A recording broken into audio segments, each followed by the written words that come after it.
God damn it. What a way to start the new year. At this rate, I'll be dead by Easter. Quiet down, Agent Jones. You're on the clock. Quiet down? Ha! You have any idea what you've done? I'd be half naked in Havana right now if you hadn't shown up. Soaking up some rays, surrounded by a harem of bikini queens, a mojito in one hand, and a seafood-slathered Havana-style pizza in the other. What did I do to deserve this? Does God hate me? No. The Regional Bureau Chief merely issued a special order. Oh. Yeah. How could I forget? A special order to rob me of my well-deserved vacation. You want pizza? I'll buy you some pizza. You can find that junk anywhere. Whoa! Hey! Hold on a minute. What did you just say? Pizza is not junk. Pizza is a sacred food, bestowed upon us by God Himself. You need to apologize right now. This is sheer blasphemy. Apologize to who? Pizza or God? Ha ha! You think you're so clever. Maybe if you'd eaten pizza this morning like a decent person, you wouldn't have cut your finger. I only cut my finger because I couldn't find a left-handed can opener at the hotel. Normally, I would never make such an amateur mistake. Oh, really? Well, if you want me to get into gear, then just feed me some pizza, okay? We must act unfaithfully and abandon our ideals again and again. We cannot advance from one period of life into another without causing these pains of treachery. Nietzsche, again, please spare me, before my ears start to bleed. Ever since the moment you got here, it's been nothing but Nietzsche quotes. The worst enemy you can meet will always be yourself. I said knock it off. I prefer pizza to philosophy. Want me to dial the number for you? Come on, Agent Jones. It's time to get serious. Your 4.5 years of hard work are finally about to pay off, and all you're focused on is this nonsense? Pizza isn't nonsense. Quiet. As you wish, Mother. My lips are sealed. Happy now?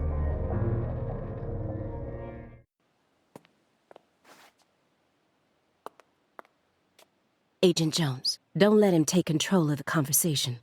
The moment you let your guard down, he'll strike.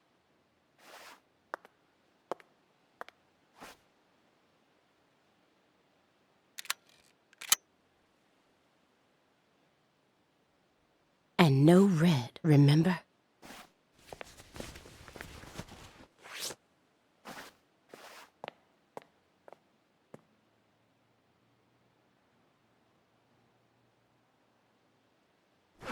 It's open. Come on in.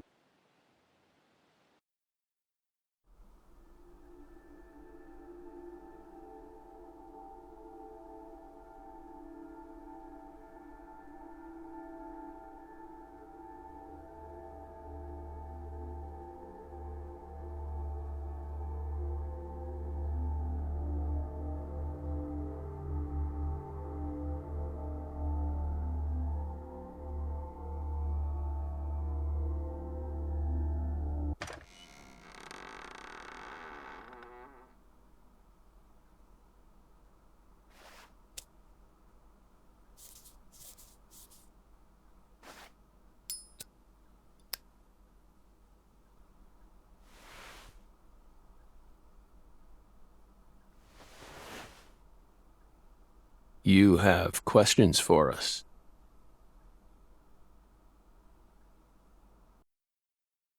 That's why you're here, isn't it?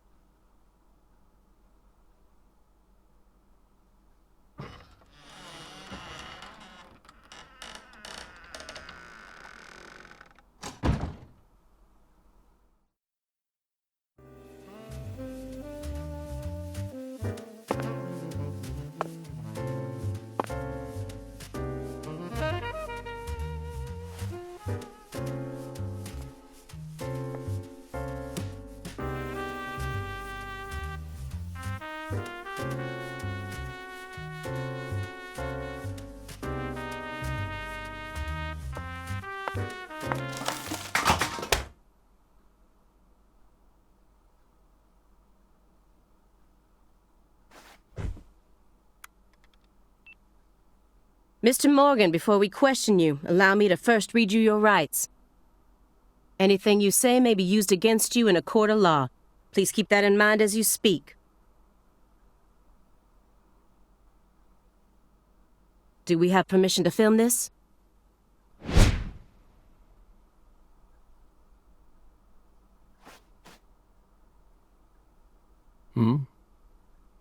Don't worry, my fairy. They're free to do whatever they like. Something wrong, Mr. Morgan?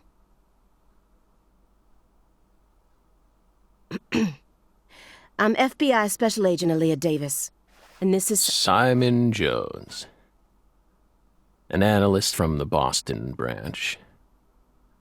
He's been monitoring us for years now. Oh, hi.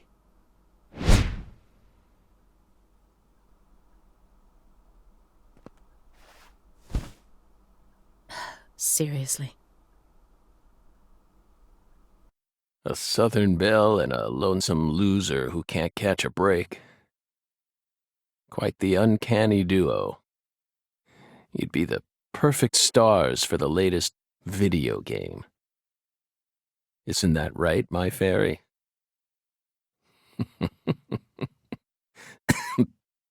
How many years has it been since someone came to chat with us? Oh, but don't ask me about my fairy. That's a private matter. It's hard to tell what he's thinking, but my eyes can't be deceived. If he's hiding something, it'll come out in his face.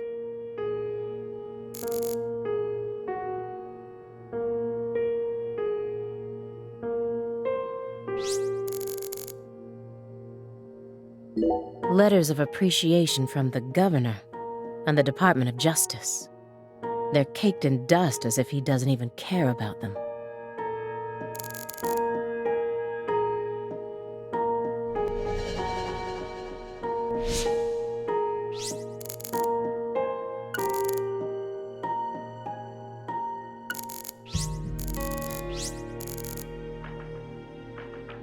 This smell. It doesn't surprise me at this point, but it'll be problematic in court if they decide his testimony is unreliable. I won't get another chance to talk to him face to face like this. I need to get him to stop smoking that for a bit. Francis Zach Morgan. He was once an FBI special agent, an extremely talented one. At least that's what they tell me. Perhaps he was a little too talented.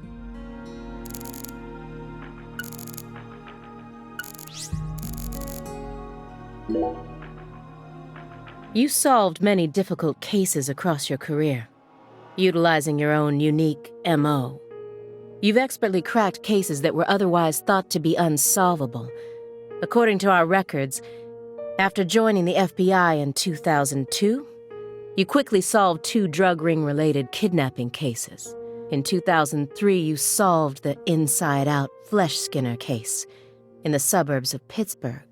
In 2004, the Jeffrey Dahmer wannabe case in Milwaukee, and also the stuffed human collector case in St. Louis that very same year. Then, in 2005, you coincidentally happened to solve the Lise Clarkson murder case while on vacation. You went on to solve many other cases after that, all of them seemingly inexplicable. Did you really solve these cases all on your own? There are no records of you using a wide-scale investigative team or working with anyone else. How did you ever accomplish such monumental feats all by yourself? It was all thanks to our talented partner. Partner. The FBI files show no record of you ever working with a partner. Do you mean you worked with some sort of unofficial partner or an outside confidant? Our partner is our partner. We've always worked together. Besides, Belle, you're forgetting one important thing.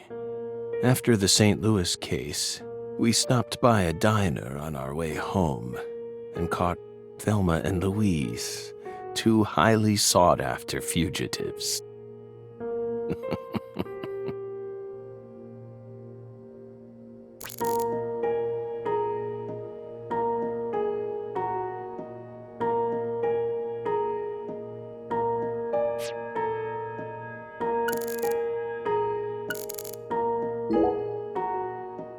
Excuse me, Mr. Morgan, but would you please refrain from consuming that while we speak?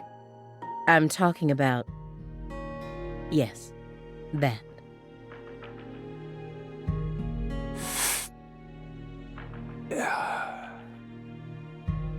You don't need to worry about us.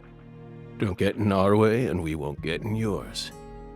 Unfortunately, questioning doesn't work like that. Our data needs to be consistent. Now please put out that stinking indulgence right this minute. What if we say no? Then I'll put it out myself, using force. Whoa, whoa, Aaliyah! This is Morgan's house. Besides, it's legal in Massachusetts for individuals to consume cannabis in the comfort of their own homes. And I mean, come on. It's medicinal. Exactly.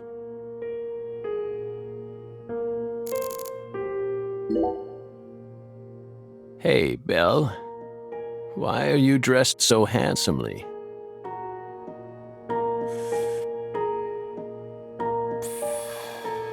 What are you talking about? The thick black accessory wrapped around your neck. That's a male necktie. The color black represents confidence and interest in the self. And your decision to wear a male tie symbolizes your declaration of war against a predominantly male society. Or perhaps it's a psychological barrier meant to hide the weakness that dwells deep within your psyche. We admire your bravery. I thought you retired from profiling. Bullseye, huh? You're an easy one to read. In order to think with society, a man must first gouge out his eyes and cut off his ears. Don't judge a book by its cover. For someone who's supposed to have been one of our best, you've got an awful eye for people. Or did all that smoke and kill all your little gray cells? Okay, Aaliyah, that's enough. She's smart, but she's also more of a shrew than she lets on. Agent Jones, that's sexual harassment.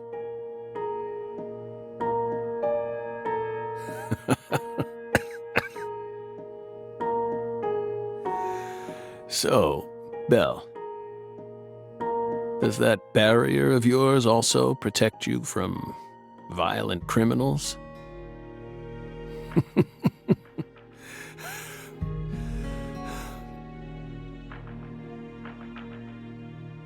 He's more dangerous than I thought. I can't read him. I'll just have to assault him head-on with questions then. First, I'll try using the files on the table to shake him up.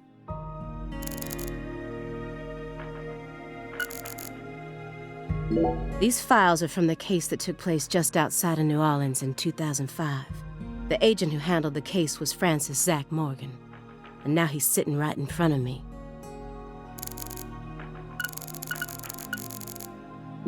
An ornate antique chessboard. Looks like he stopped halfway through the game. But who was playing with him? Stage 4 progressive malignant tumor. How do humans behave when they know death is just around the corner? And what if that human is also a high-functioning sociopath?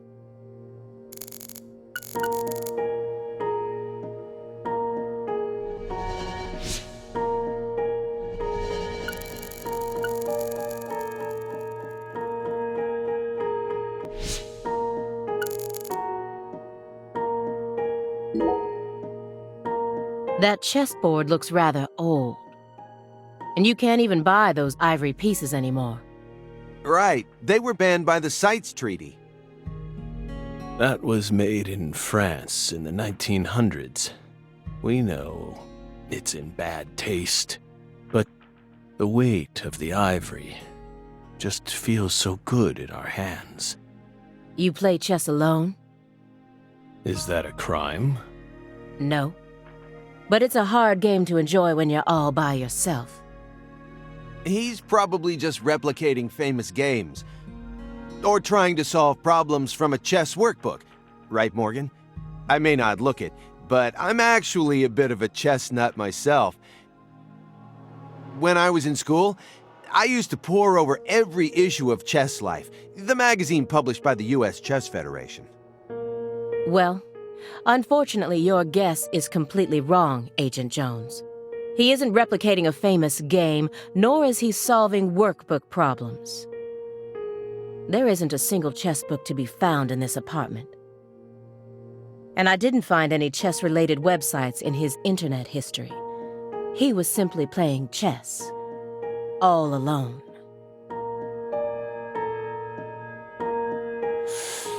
So, what's wrong with that, Belle? I don't understand it. How could a single human being seriously play as both sides?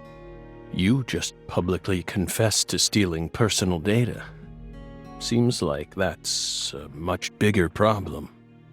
Oh no, everything was done in a perfectly legal manner. We simply happened to intercept a handful of data being sent out from an unknown origin. Ooh, now she's really trying to scare us. Did you hear that, my fairy? Serious nightmare fuel.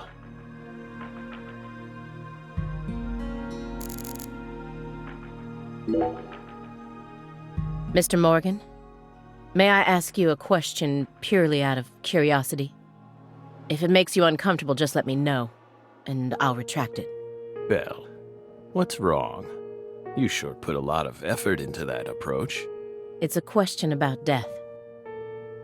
About this body? Are you afraid of what's coming?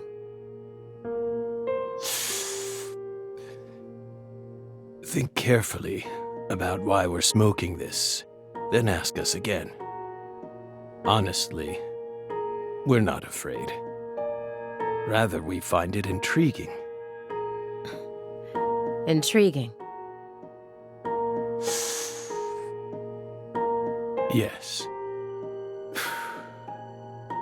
Belle, have you ever been to the Grand Canyon in winter? No. In the dead of winter, the Grand Canyon is terribly cold. Colder than you could imagine. A cold that no photograph could ever express. The sun. Powerless. And the temperature drops below zero. Right in the middle of the day. Meaning? Meaning, you can't really understand something until you experience it for yourself.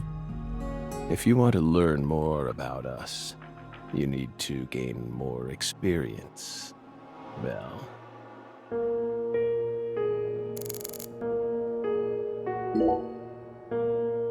Do you remember the homicides that took place in Le Carré, Louisiana in 2005? We solved that case. Your report states the following. By coincidence, you encountered a serious incident in a town you visited while on vacation. You then decided to steal the right to investigate from the local law enforcement and took over the case. After several more homicides, you managed to apprehend the perpetrator. Yes. Yes. Yes, that's exactly what happened. We stole the right to investigate from them, just as you said. It all started when the body of a 16-year-old girl was discovered. You arrived in Le Carré immediately after that, didn't you? We just can't seem to keep ourselves away from dead girls. Did you really visit that town just to take a vacation? We don't know. If you already have the report, then we suggest you read it, Belle. Either way, that case is closed. Closed. You sure about that? Don't you think this puzzle is still missing some crucial pieces? Come on. No need to beat around the bush with us, Belle. They found Lise Clarkson's body. It was hidden deep within the Clarkson Food Delivery Services cold storage warehouse. After 14 years, we finally discovered the body of the very first victim. Do you know what this means? That's why we're here. The first victim in the case he solved, Lise Clarkson. This is a photograph of what she looks like now. How will he react when he sees it? The body that went missing for 14 years was suddenly discovered frozen in a warehouse. This is some kind of message from the victim to us.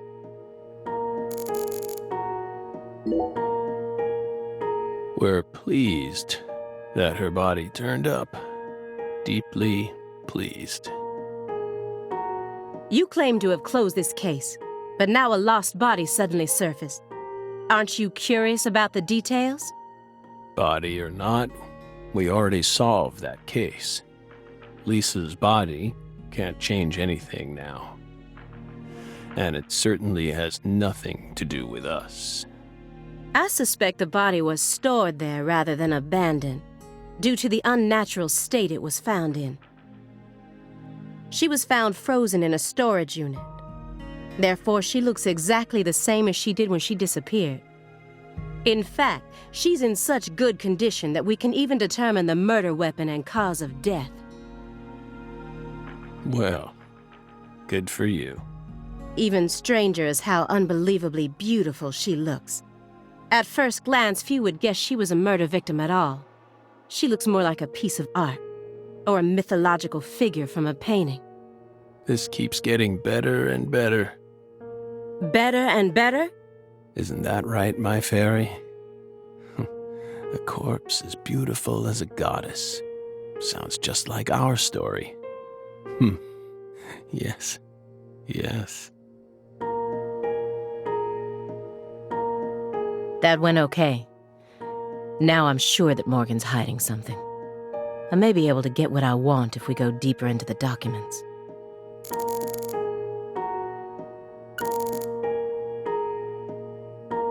The person who originally admitted this report was his superior, Robert Abrahams, current chief of the Boston branch.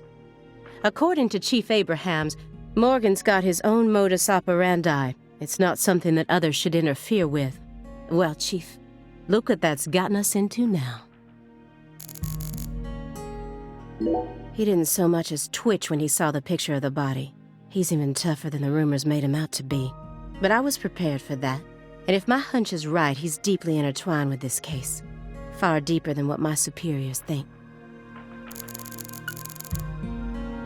A halfway finished chess game. I think he was playing both sides by himself.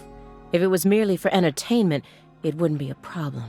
But I know that every action he takes has its own special purpose, especially now that his remaining time is limited.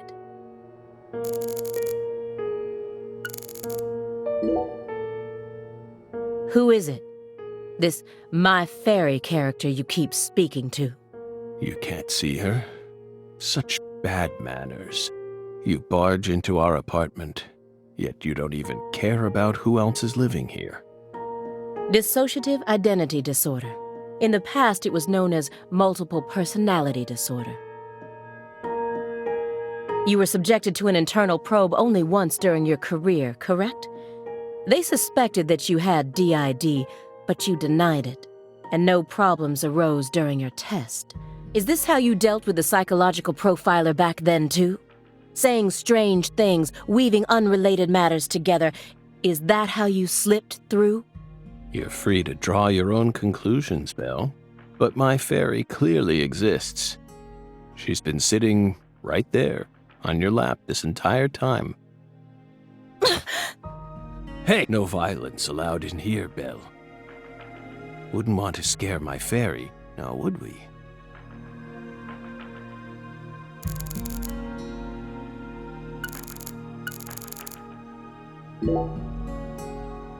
You may be wondering why we decided to unearth all these old files. Everything happens for a reason.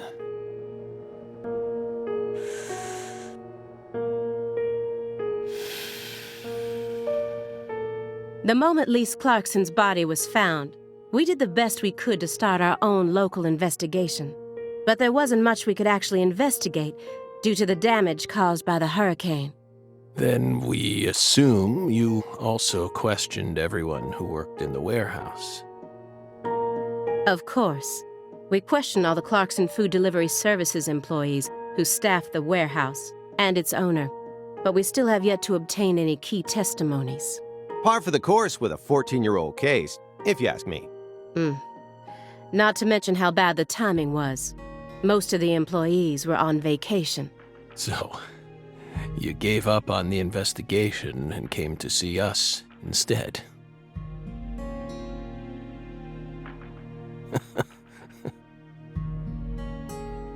Remember what happened, my fairy?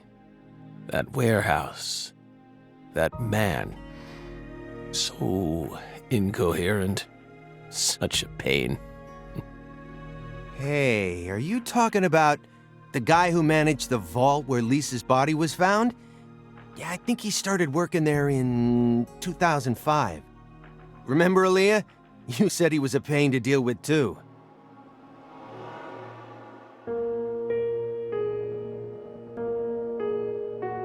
The large man, yes?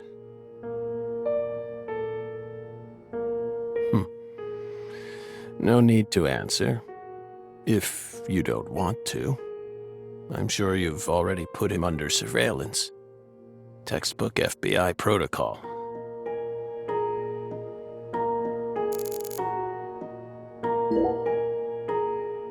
Isn't there someone else you should have talked to before coming to us? Such as... We were unable to reach Patricia Clarkson. You look surprised. I thought you already knew. After all, you visited Louisiana last week. We assumed you met with her during your time there. We haven't been to Louisiana. Not in 14 years. Is that so? We've been right here in our apartment this entire time. That man is our witness. Aren't you, Simon? He's right. He didn't even take a single step outside on Christmas Eve. Which means that I didn't get to either. Are you positive about that? I took the liberty of checking some airline records. Last Friday, the name Billy Bishop was listed on a morning flight out of Boston. This is the fake name you used to use as an agent, isn't it? A mere coincidence. Yet that's not all. That evening on the same day, a man with a large scar on his forehead allegedly purchased an '89 Cadillac from a small used car lot in Le Carré. He reportedly said he wanted something old, big, and strong. The owner of the car lot felt it was a strange order, so it stuck in his mind. Our world is filled with mysteries. And they always have the most bizarre timing.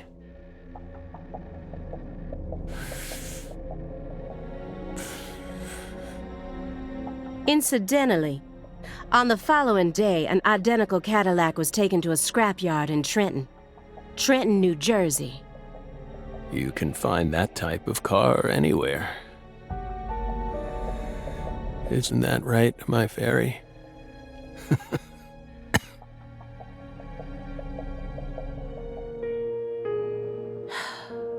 Morgan's right. Everything happens for a reason. Even this messy room. There must be a reason for it. Especially when it comes to those strangely tidy spots. They're practically begging me to question them.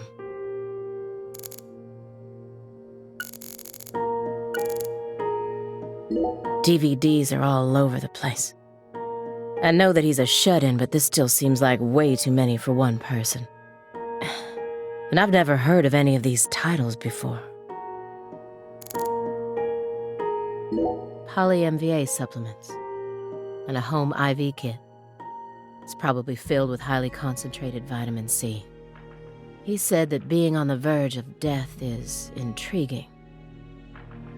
But then why does he have such an elaborate home medical care setup? How does he truly feel? This room's a total mess, but certain spots look perfectly clean. Is it just a coincidence? No. There are no coincidences with this man.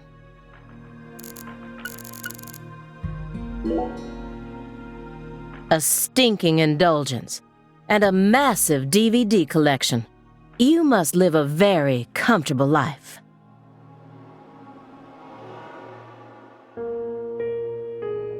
We're retired, remember? Retired in your 40s. I'm envious. But who doesn't love movies, Belle? I'm not a fan. Oh, that won't do. You should dedicate all the free time you have to watching movies. It's practically an unwritten law. Films guide us. Films are filled with every important life lesson there is. Is that so? For example, They Live, 1988, directed by John Carpenter. That film taught us a valuable lesson. Always put on your sunglasses before a fight. You know, you've got a point. Movies teach us about everything we need to know. I learned about the right way to eat frozen pizza from Cobra. It's one of Stallone's best films. Before that, I wouldn't be caught dead trying to eat frozen pizza.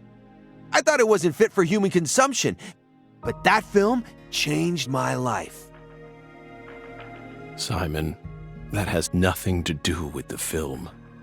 You're just talking about pizza.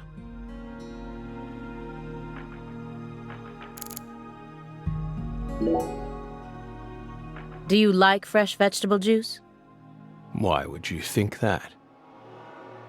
There's a juicer in your sink that hasn't been washed yet. And do I smell the faint fragrance of baked beans? You didn't use much salt, did you? What are you implying? You just told me that you find impending death to be intriguing. That confused me. When I look around your room, all I can see are the many ways in which you're resisting death. Poly-MVA treatment, highly concentrated vitamin C IVs, fresh vegetable juice, vegetable protein without salt, gallons of vitamin D milk for fat and calcium. The ambivalence, yes. What? Two contradictory emotions, mixing, coexisting together. An adult, mature mind is never satisfied with only one response. It's common sense. Isn't that right, my fairy?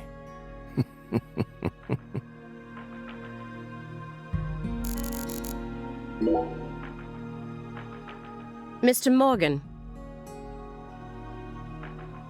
I found several spots in this room that look strangely clean. Did you tidy up a bit because you knew we were coming? Those are sanctuaries. They've existed from the start. Sanctuaries. That's right. Sacred places. Hovels for pure souls, if you will. Were there originally objects in those hovels? Something you didn't want us to see? The soul's still there. We haven't touched a thing. But we know you can't see anything. Hey, Simon, don't touch the sanctuary. Sorry. That's a sanctuary.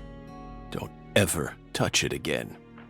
You've been watching us for 4.5 years, and you couldn't even figure that much out? My bad. It's my first time actually coming inside, you know. You're earning far more than you deserve, then. What were you doing all day in that black Suburban? We thought wiretapping was your specialty. Don't tell me. Crossword puzzles. What do you think, my fairy? 4.5 years. All that time, and what does he have to show for it?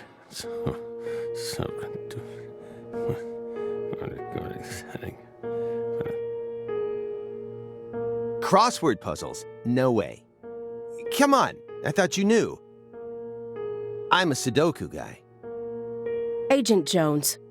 Oh, right. He's completely taking control of the conversation. At this rate, we'll never get anywhere.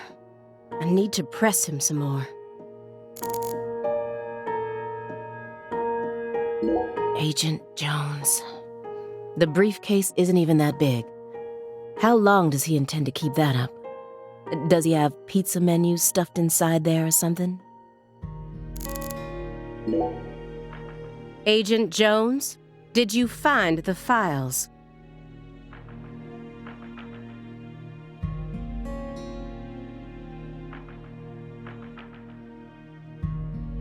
Mr. Morgan, do you recognize these files? Whoa!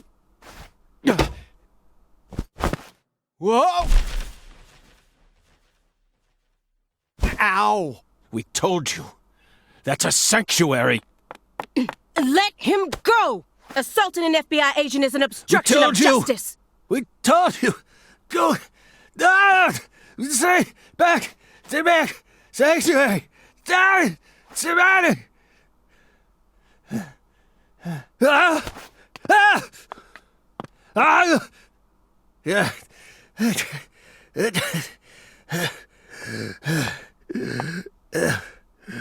Mr. Morgan? Uh,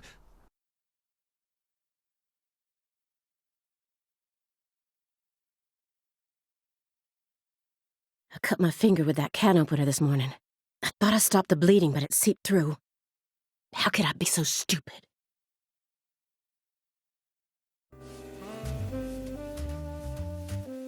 Everything should be fine now. I'm sorry for being so careless. I made sure to read through your file and learn about your condition. The color red. Such an unusual thing to fear. Please, accept my deepest apologies. I'm sorry too, Morgan. I don't know what I was thinking. I'll never touch one of your sanctuaries ever again. And no more red, either.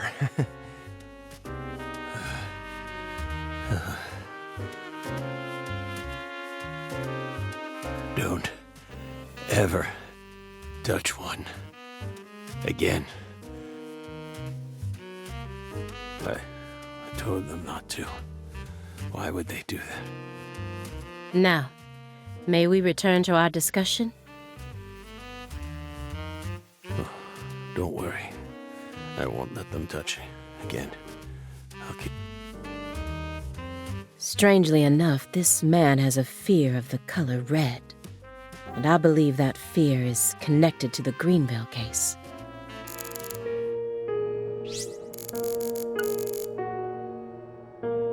Soon after Agent Jones started monitoring him, he was ordered to go through Morgan's trash. But he didn't find anything. Morgan used this machine to cut up everything, from his mail to his supermarket receipts. Then he even went as far as taking out his trash in parts.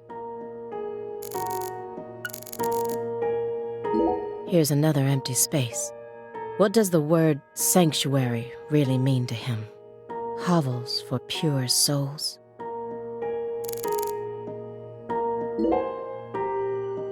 This is a very large shredder. Is there something you don't want people finding out about?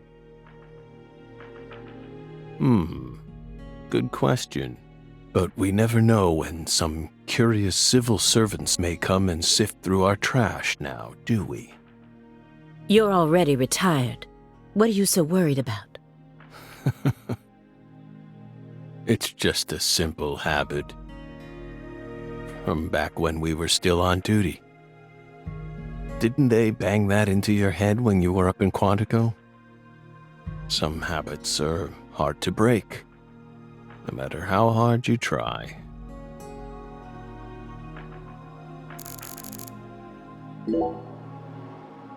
Could you tell me what exactly the word sanctuary means to you?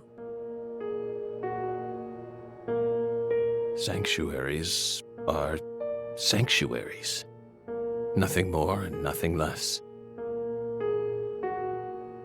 That doesn't explain anything. Why do you wish to know? Just curious. Belle, you're a much ruder person than you initially seemed to be. Don't you agree, my fairy? What do our sanctuaries have to do with the investigation? If you're out of questions, then how about just going home? Hey, mind if I jump in here? What is it, Simon? We hope you've got a real question for us. Well, actually, I'm also a little curious myself.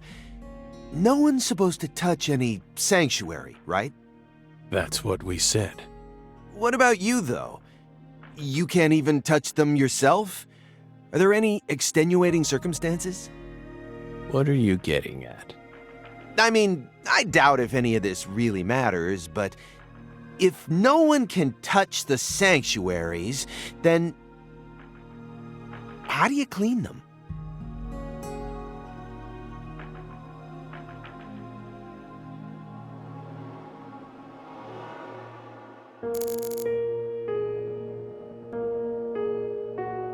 The files on the serial killings that shocked Washington State in 2010. Officially titled the Greenville case. I never thought I'd take out files from a case I first heard about on the news. Mr. Morgan, I'd like to ask you some questions about this case now. We don't want to remember that town. I'm sorry, but there's no way around this. I remember hearing about this case on the news when I was still a student. A high school girl named Anna Graham was murdered and the FBI stepped in to take over the case. I also remember it becoming a sprawled investigation due to evidence found in the victim's throat. Is that correct? After that case, you went on sick leave for 2 years. And when you returned, you requested to be switched over to desk work. What happened? That's a private matter. None of your business, Bill. Were you traumatized? It's a common problem with prolific agents such as yourself. But there's another possibility that may make more sense. Perhaps you simply finished making preparations.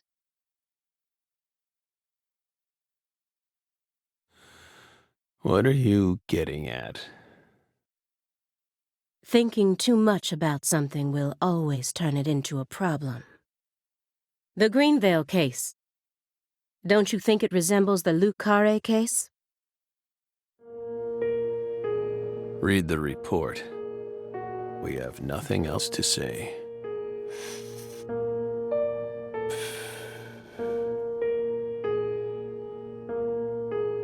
I just need one more push. One more thing that can summon up the past. Looks like another old antique. He collects milk cartons but treats valuable antiques like trash. What's going on in his head? A jar of honey with honeycomb inside it. There's nothing strange about it, but it still gives me a weird feeling.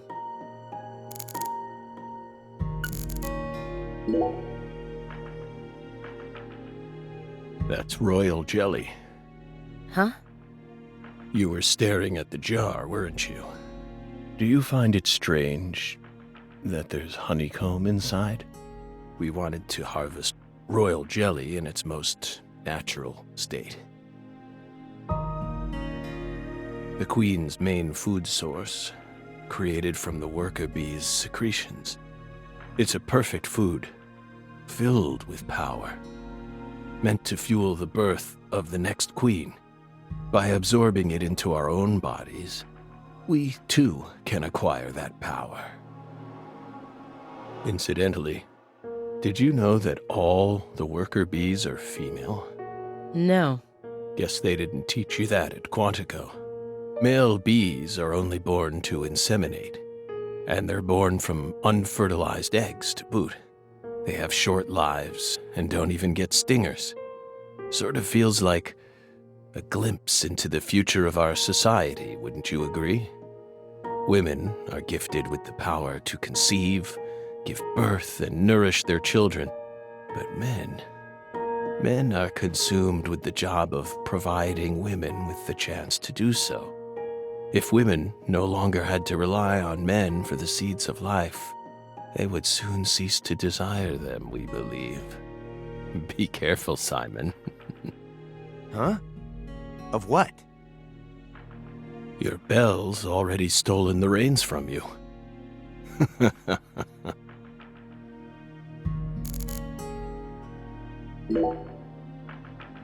The silver clock in that trash pile. Is that an H5? That's right. John Harrison's 5th chronometer, completed in 1770. After many years, he completed it and presented it to the Board of Longitude in order to end their feud with him. That's only a replica, of course. You like clocks? Clocks are amazing. Prime fruit of the human race's intellect. We took the invisible idea of time and manifested it in these. Yeah, I love clocks too. Absolutely fascinating. I disagree. Oh? Why? Time is valuable precisely because it can't be seen. Yet nowadays people can't tell what time it is unless it's measured in numbers. Talk about idiocy. I don't mean to side with the Board of Longitude, but remember, humans used to cross oceans with the stars alone.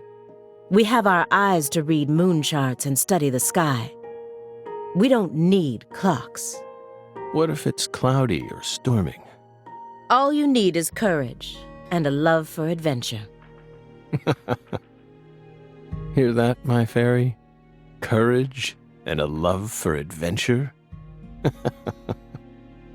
Come on, Belle. Surely you know how many lives have been claimed by your pals' courage and adventure. Hey, hold on a second here. That board of longitude thing. What the heck is that? I mean, I've heard of it before. I'm an FBI analyst, remember? I just sort of can't remember it right now. I know what it is, really. I'm telling the truth. Come on, Aaliyah, back me up here. Aaliyah?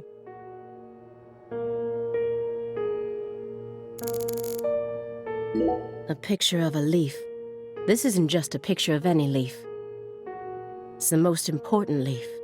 The belief in truth begins with the doubt of all truths in which one has previously believed. It's time to get down to business. Mr. Morgan, please look at this. What did we just say? We don't want to remember Greenvale.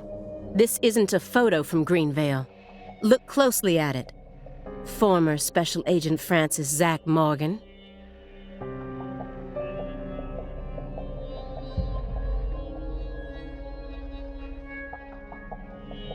This photograph predates Greenvale. It's from the Le Carre case you worked on in 2005. Red tree. Red tree. Yes, a red tree. Greenvale wasn't the first place you saw one of these. The Greenvale case and the Lise Clarkson murder case, they're connected by these red trees, aren't they? Red trees. Answer me. What are these trees? Red trees. I want the truth. Tell me everything you know. The red trees. You really did your homework. Well done, Belle. You're good. Damn good. Are you ready to talk now? I want to know what went down in Le Carre in 2005. Fine. We'll tell you. We'll tell you what happened in that town. Yes. It was that red tree. That red tree ruined my life. It was a sultry summer day. The sun comes down hard on you in the south, like a torrential downpour of demonic whispers. It all started back in that sweltering summer. We still had our best friend with us back then. The other me. My better half.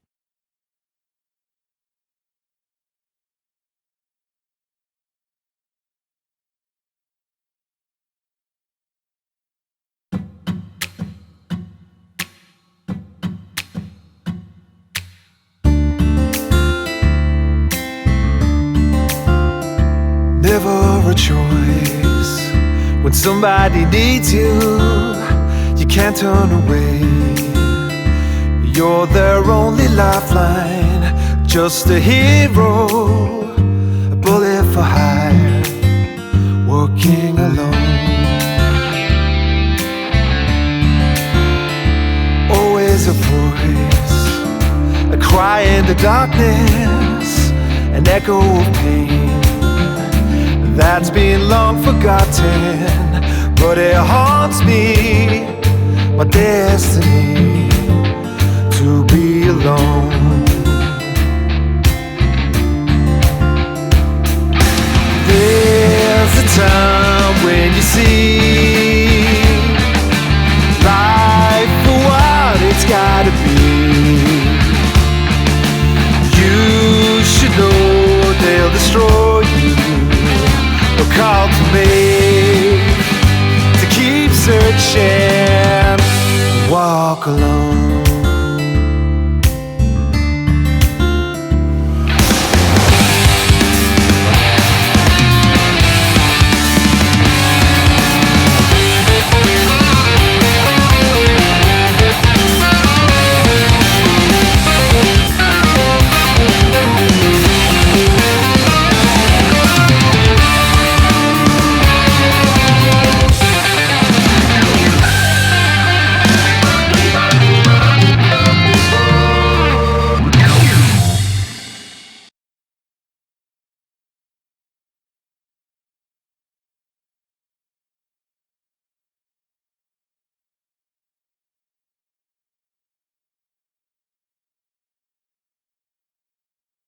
Zach.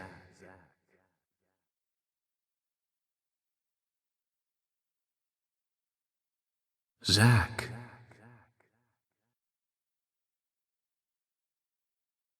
Can you hear me, Zach?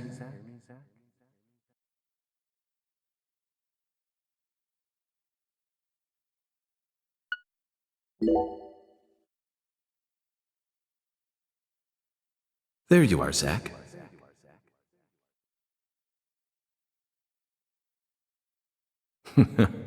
Sleeping again?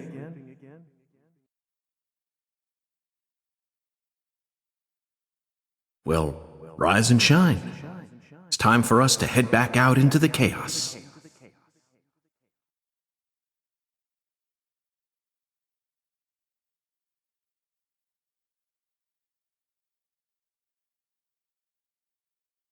Isn't that right, Zach?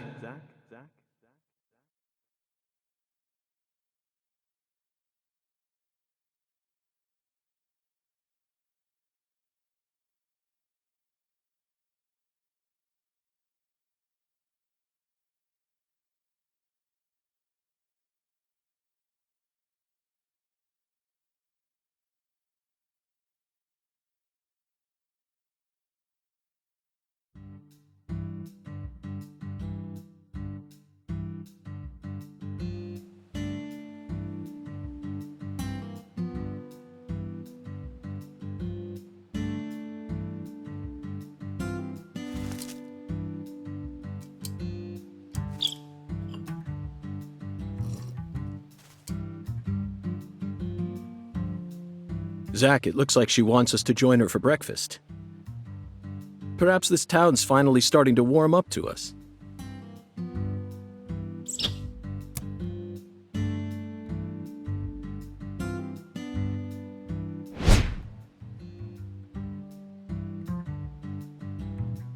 Look at that, Zach. She's welcoming us with open arms. She's even willing to share that tasty morsel with us. What an honor. Hurry up and chow down, mister. Unless you like your breakfast stale. What an amazing place.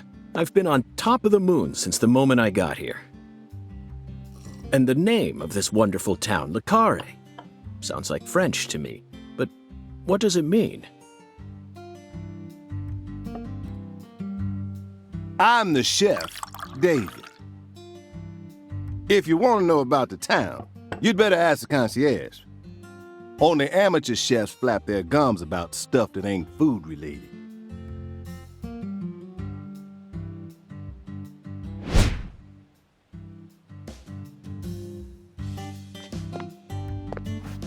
Did you hear that, Zach? He's a true professional. You say something, mister?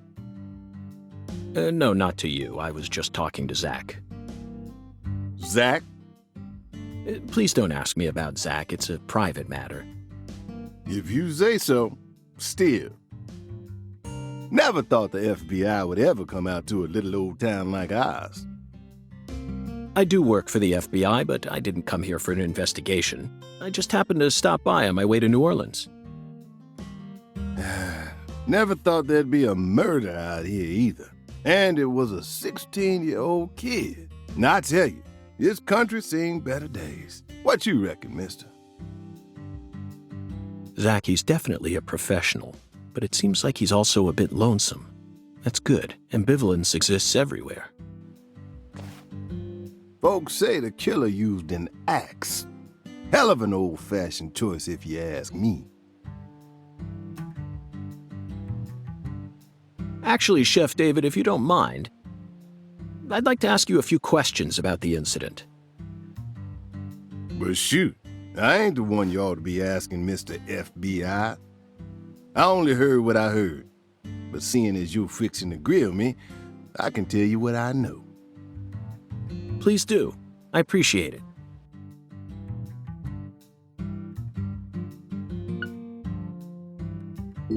You said the victim was a 16-year-old. Did you know her? Well, sure. I reckon the whole town did. Meaning? She's Lise Clarkson, the little grandbaby of the Clarkson family. The Clarkson family? That's right. You ain't seen they sign on your way in here? The one above that huge cold storage complex. Should have had a dragonfly on it. Anyway, that's the Clarkson family seal. They own most of the land round here, from the sugar plantations right down to the food processing plant. Yeah, I reckon they got a stake in just about everything. They even own the water tower on the edge of town, you know. They're the ones who built up this town, and they still support it. What do you know about the Clarksons' house? Now, I ain't got nothing bad to say, but I'm gonna talk straight to you. You best steer clear of that place. That family ain't just some gang. They're a whole different kind of beast. They folks with real power. Remnants of the good old boys who shaped America in the early days. Especially the head of the family, P.J. Clarkson. He's the kind of monster who goes around eating other monsters. And I'm sure he's on edge now with his granddaughter getting murdered and all. So don't go barging in with that shiny FBI badge of yours and think you'll be safe for nothing. Things are different down here. So if you plan on sticking around, you best remember that. I see. I'll keep that in mind. Is the local law enforcement investigating the case? Shoot, mister, what you think? Now, I told you this ain't no city. We in the bona fide boondocks here. They got to know how to break up fights and keep folks from killing each other when they pissed you off. They sit down and talk it out with you heart to heart, and when that don't work, they just beat your ass. That's the Deep South for you. This murder ain't like that, though. A little kid got killed. A weird way, like something on a TV show. The sheriff's department ain't never seen nothing like this. Live and Let Die, Angel Heart, and The Pelican Brief, right? 9 out of 10 people will name those titles when you ask them to think of a film set in New Orleans. They're all excellent movies, but to me they lack realism. Due to my line of work, I have a tendency to think deeply about what feels real and what doesn't.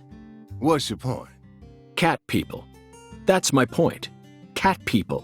1982, directed by Paul Schrader. The crowning achievement of Nastasia Kinski, the ultimate muse of the 80s. The most vital element of that movie is the reality it depicts. Leopards who turn into humans have intercourse with humans and turn back into leopards. Then they can only turn back into humans again if they mutilate their lovers. I was awestruck by the sheer reality of it all. Understand? I'm talking about hyper-realism. After watching it, I felt like I just had to experience the world of Cat People for myself. That's why I decided to visit New Orleans. Okay.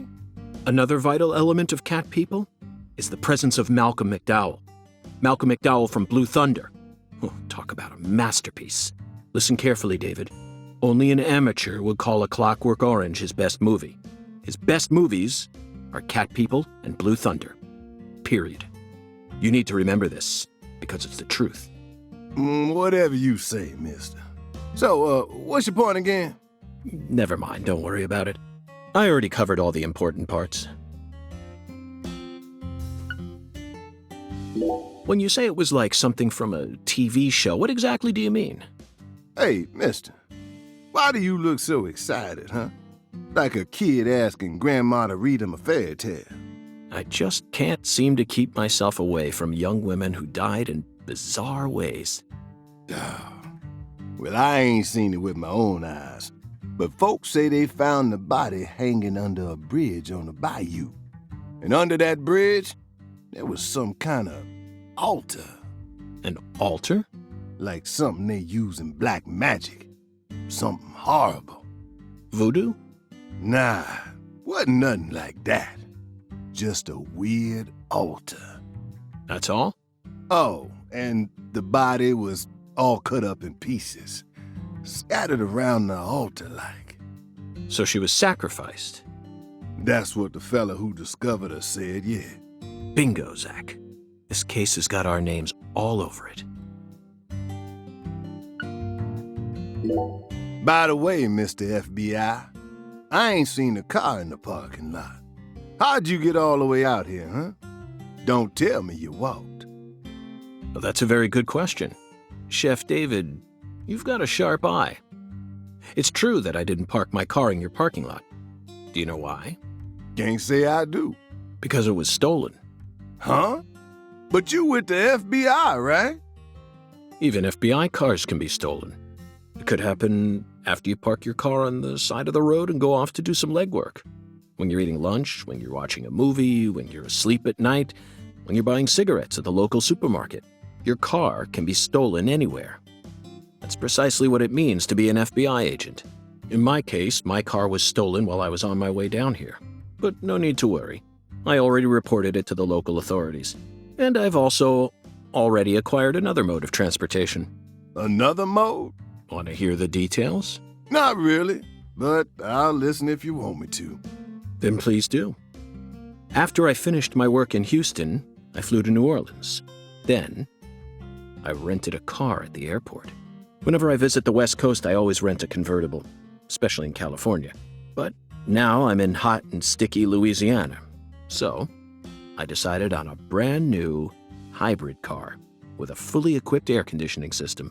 A hybrid car? Oh yes, they're marvelous. Vehicles that utterly defy everything you think you know about cars. Now, in the year 2005, it feels like we've finally entered the 21st century. Stomp down on the gas all you want. The engine won't make a sound. It's silent? At first, I felt like the landscape was moving past me on its own. Give it a few more years, and I'm sure we'll start seeing cars that run purely on electricity. And who knows? In a decade or so, electric sports cars may end up lining the parking lots of Silicon Valley. I can see it now. It's the world of The Last Starfighter, 1984, directed by Nick Castle. It's famous for being the first film to utilize realistic CG, but I couldn't care less about that. See, I was mesmerized by the beautifully refined mech designs. It even made me wish that I could be one of them myself, especially the Gunstar spacecraft. No other sci-fi movie has ever had. So, where'd your hybrid car get stolen? Sorry, I got off topic. I noticed it was missing after I finished my lunch and walked out of the diner. Incidentally, this diner was located at the entrance to a small town just south off the I-10. I went out to get back in it, but my hybrid car was nowhere to be found. I remembered exactly where I parked it, right between a blue pickup truck and a hedgerow. But when I came back from lunch, it had completely vanished. In short, someone stole it, and in its place, they left me this. What? A skateboard. A skateboard? Yes. While I was sliding my lunch into my stomach, someone was busy replacing my brand new hybrid car with a wooden board attached to 4 wheels. Remarkable, don't you think? So then how did you get here? By riding the skateboard, obviously. Why do you look so surprised? No, I couldn't ride the board very well at first. But by the time I hit the 3-mile mark, I'd more or less gotten the hang of it. By the 10-mile mark, I'd even learned to do a few tricks. It was a journey of self-discovery.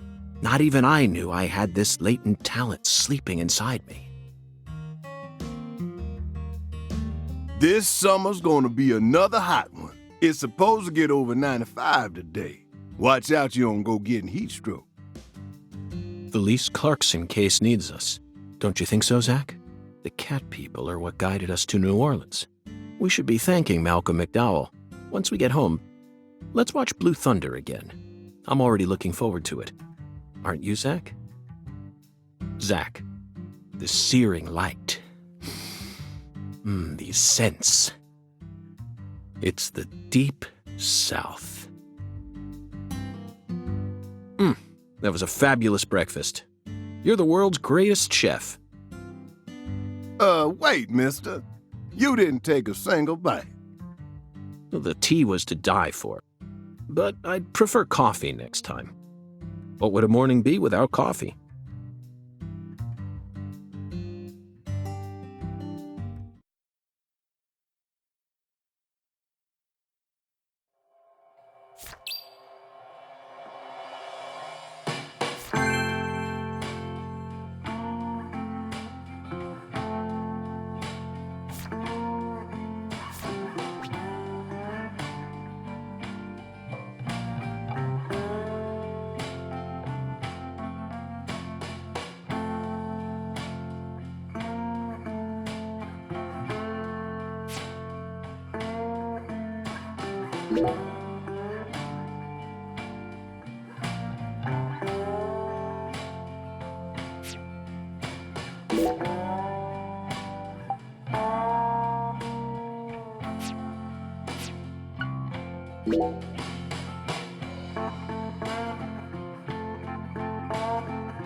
Sang Rouge.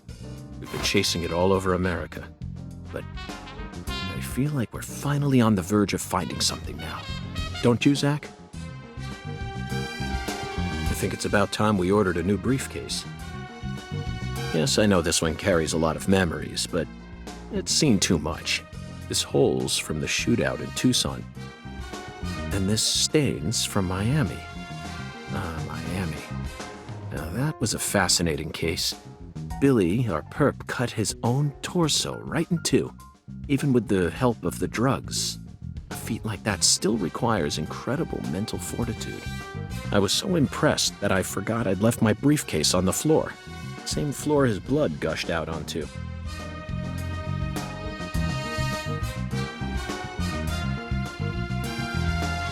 I know, Zach, I know. Now isn't the time for a trip down memory lane.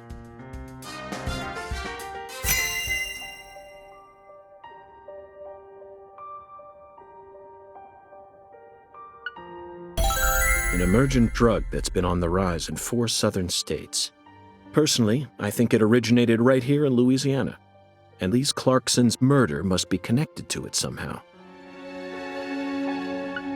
The 16-year-old girl who was murdered, her body was found beneath a bridge over the bayou, along with a strange altar. The powerful man who essentially controls the town of Lucare, and he seems to be more fearsome than your average gangster. I doubt he'll be willing to cooperate with any law enforcement, Zach.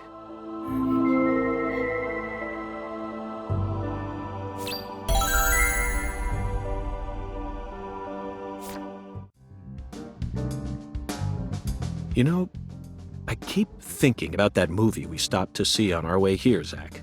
The Island, 2005, directed by Michael Bay. For a movie being shown at a cinema complex, it was surprisingly artistic. An experimental setting mixed with hard-hitting drama. It was art house sci-fi.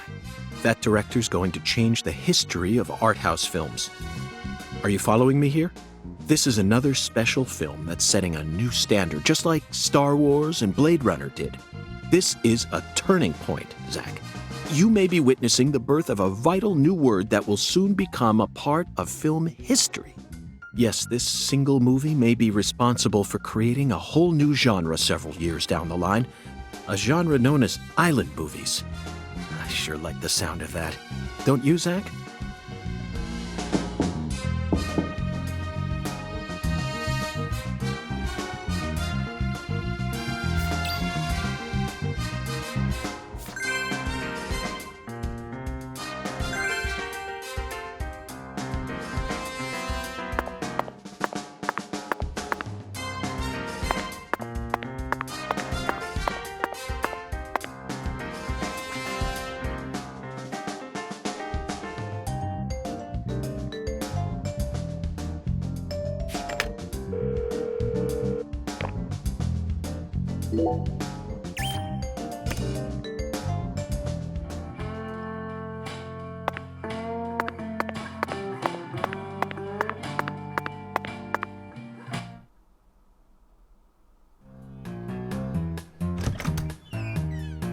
Hey there, Chef. What's cooking? Chef, what are you talking about, sir? I'm the concierge, David.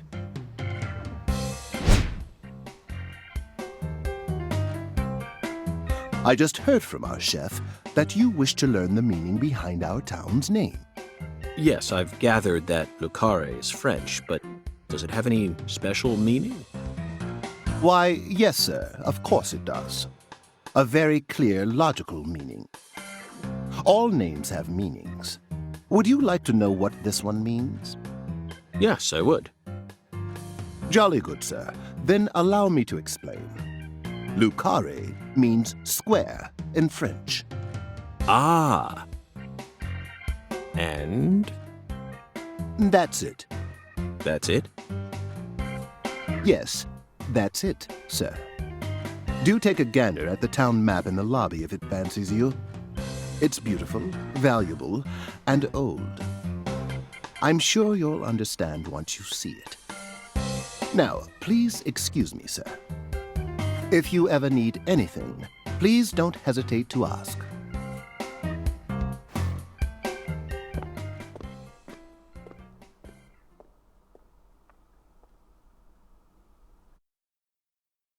Did you see that, Zach? That was clearly David. Not a twin, not a split personality, just the work of a true professional. It's bizarre, but I can understand it. Remember what they say, the job makes the man.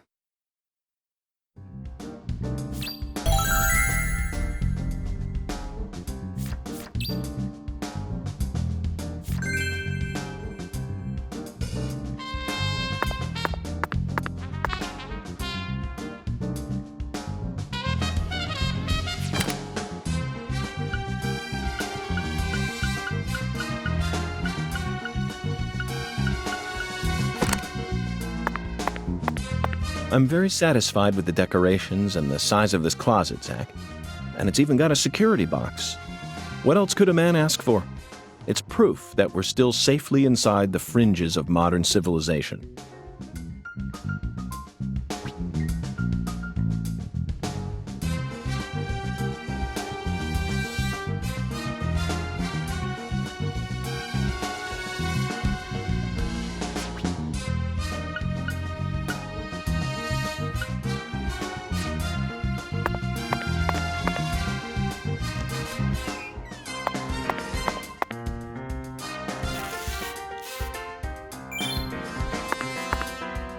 Due to the nature of our work, we've had to stay at hotels all over America.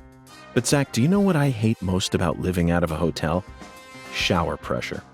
The shower was invented so that human beings could quickly bathe in large quantities of water, correct? Yet there are far too many hotels in our nation that have showers with embarrassingly weak water pressure. It's an outrage. And I'll keep tooting my horn about this every chance I get, believe you me.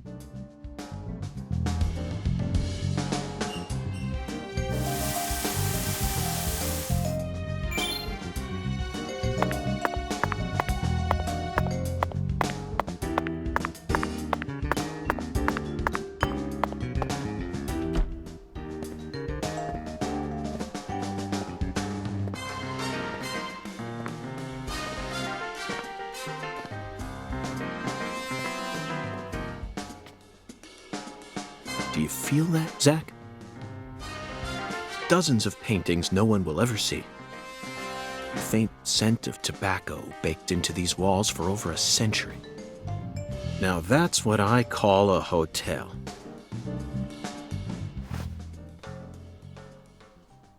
Zach, can you see him? His fashion sense is beyond me, but he appears to be a gentleman. Perhaps we should talk to him.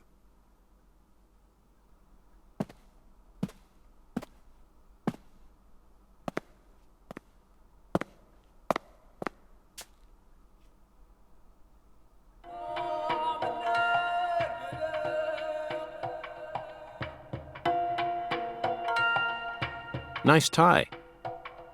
Did you buy it here? It's been a long time since someone spoke to me. No one these days ever tries to see me. They can see what's far in the distance, but are blind to what's in front of them. No. Maybe they're only pretending not to see. That's what civilized society does to people. Exactly. Ever since mankind got their hands on civilization, they zoomed away at a frightening speed. Zoomed away from what?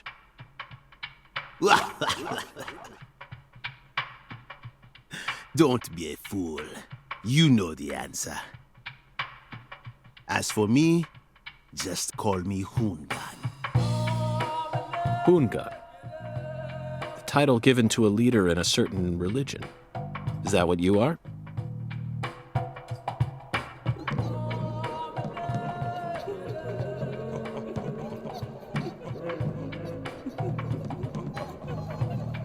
Do you comprehend the oracle? The oracle? Put on your religion hat, Zach. Here we go. Fell 10 maidens in the shrine of hunger. Find the flying serpent in the ambiguous zero. Dance with the flying serpent, and you will glimpse the other world. 10 maidens and an ambiguous zero. Got it. But what do you mean by otherworld? Follow the oracle.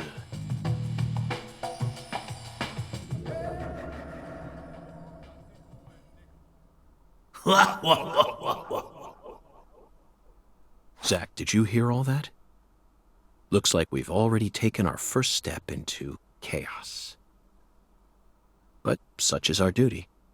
We need to accept the chaos, let it inside, then carefully dismantle it piece by piece.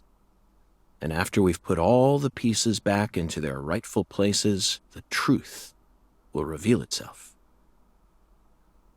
Let's capture the truth and present it with a shiny pair of silver bracelets, Zach.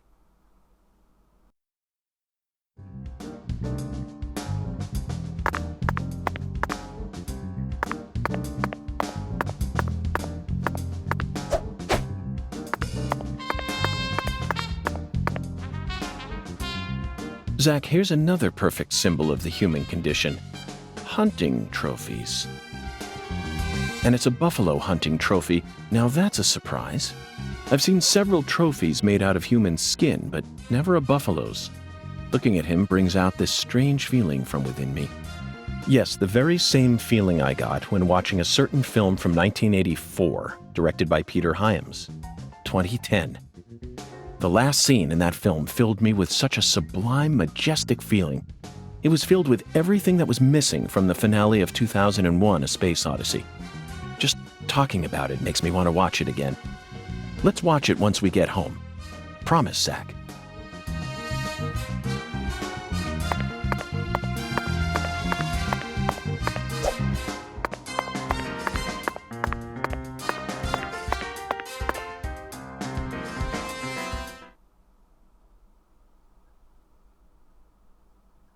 Zach, this is Lucare. I think I'm finally starting to understand what our concierge was trying to say. You can tell this town was built by a very methodical person. No, wait. Maybe they just didn't care, and that's why it ended up this way. It's just another symbol of mankind's obsession with molding nature to fit our own rules.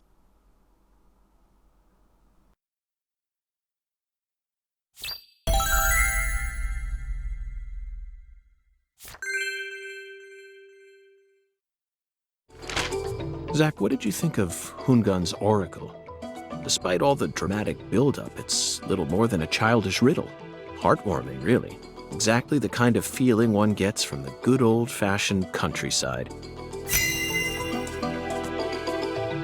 Now let's start by tracking down those 10 maidens. The oracle gave us a place and an act. We need to go to the Shrine of Hunger and fell 10 maidens. Now where in this town can one satiate their hunger? The hotel and where? And the 10 things that need to be knocked down. Simple, right? The Aunt Alexis's Diner and Lane. This is it, Zach. There are even pins and a bowling ball on the sign. I bet we'll be able to eat some Cajun cuisine and bowl there. Maybe even both at the same time. Nice job, Zach. I knew you'd be able to find it. Now for the other oracle. There's no flying serpent on this map. Could it be a contrail or perhaps a dragon? I'm sure we'll find out later. First, let's just figure out where we need to go. Do you know what the ambiguous 0 represents? 0 is usually treated as a base number, but under what conditions would a base number be ambiguous? The answer is temperature, Zach. Yes.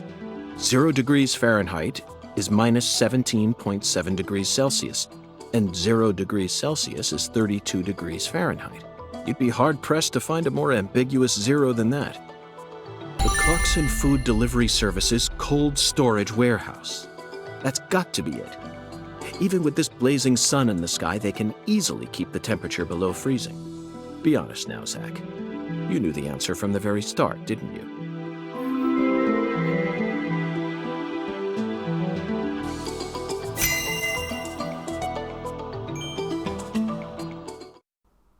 And how about that Hungan? What a mysterious character. His oracles may end up determining how much time we spend in this town.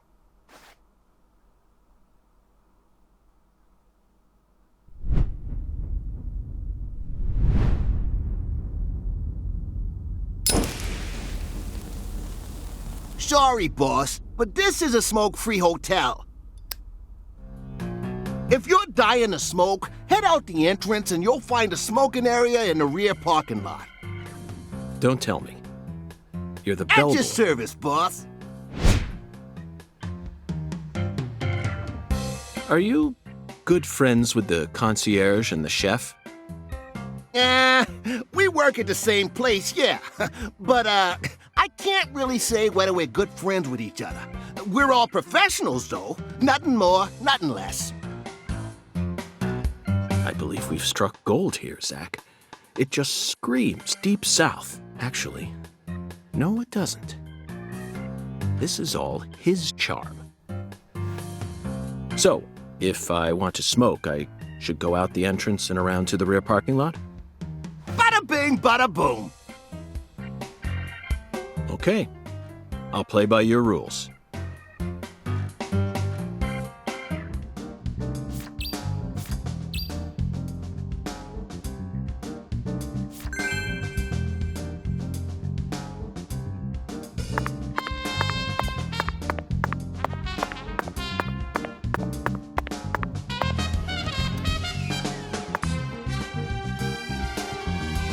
Whether it's a restaurant or a hotel, the key to charming your customers is how you present your bathroom.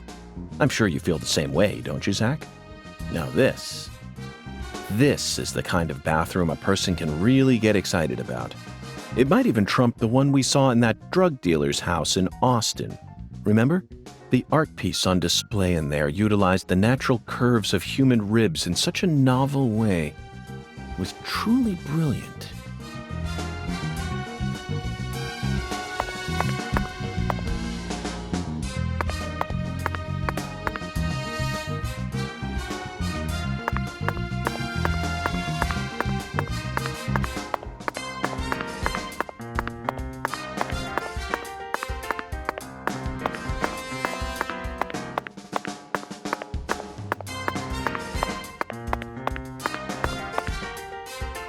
Hiya, boss. How can I be of service?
Compared to non-smokers, smokers have a 4.7 times greater chance of getting lung disease. You know that means it's more likely than getting asbestos poisoning? The risk of death from lung cancer is actually much lower than what you think it is. In fact, it's tiny when compared to heart disease, strokes, and pneumonia. We're always surrounded by easy ways to die, you know. Some people even get randomly struck by lightning and die right there on the spot. Then I reckon you also know that secondhand smokers have 1.3 times greater the risk compared to smokers? Of course. So you won't mind paying the damages when I die of lung disease? How about writing that in a contract for me? You got a pen, right?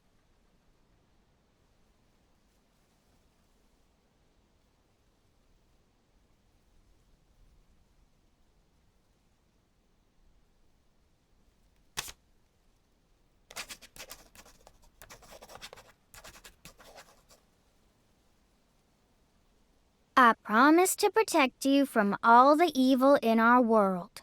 Well, that's stupid. By the way, what's your name? FBI Special Agent Francis York Morgan.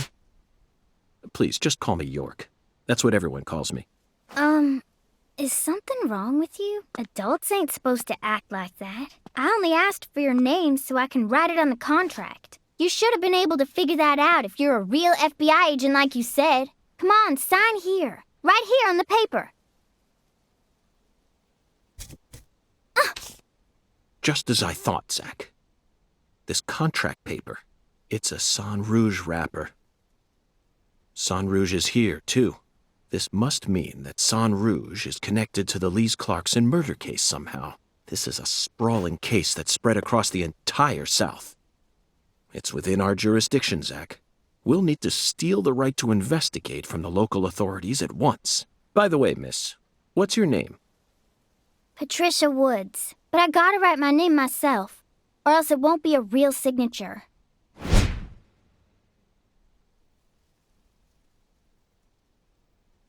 Tell me, Patricia, does this town have a sheriff?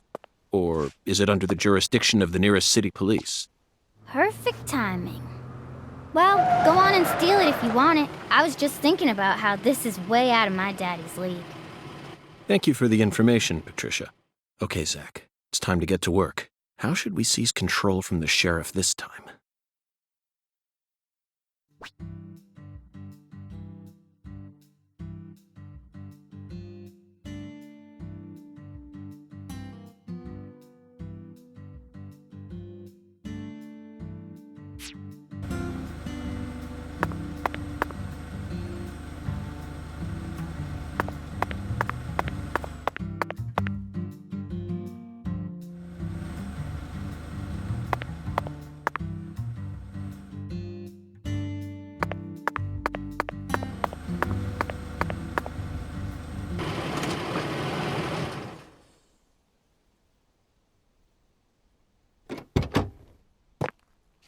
Hey there.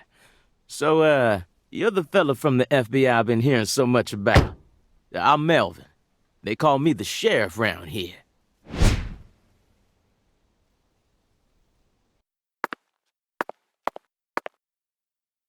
FBI Special Agent Francis York Morgan? But call me York if you can. That's what everyone calls me. Huh? Well, all right. Mr. York. How's that sound? Fine by me. I'm sure you figured this out, but our town's a small one. Yeah, folks are already busy spreading gossip about how some FBI agents come to town. Now, I reckon you came from the city. What was it? D.C., L.A., or New York? Anywho, in the city, it's normal not to know who your neighbor is. Fella who moves in next to you could cook up a dozen folks in his backyard and no one would bat an eye. That's the city for you. Now, I never lived in one myself, but I visited them a few times, so I know what it's like. All pigs must die in the city of wolves. Yeah! Now, does that sound badass or what? I bet you'd... Hey! I know, CLG. I'm just trying to make a little small talk, that's all. Anywho, round these parts, everyone knows each other's name. So lots of folks get leery when they see an étranger like you, and since it's my duty to protect the town, I thought I'd stop by and say hello. Zach, it looks like this sheriff is quite the happy-go-lucky type. A clear indication of just how peaceful this town is. Melvin, about the Lise Clarkson case. I knew you were here for that case. Can't put one past the FBI. So they even got eyes on the smallest of towns like us, huh? Our world is filled with information, and it's all within their grasp. FBI, the Federal Bureau of Investigation.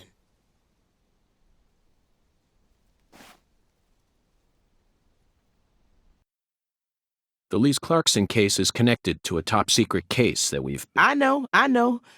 If you're fixing to take the lead, then go right ahead. I'm just the humble sheriff of a tiny little town. My jobs are to stop my neighbors from beating the piss out of each other and listen to old folks complain. Honestly, this whole murder case has been weighing me down. So I'm gonna give you my full cooperation, Mr. Special Agent, sir. Well, Zach, that was anticlimactic. I didn't even get to use my secret weapon. Melvin, there's a cold storage warehouse on the southern end of town, isn't there? I'd like to get permission to enter it. Say what? You want to see where the body's being kept, right? Oh, I get it now.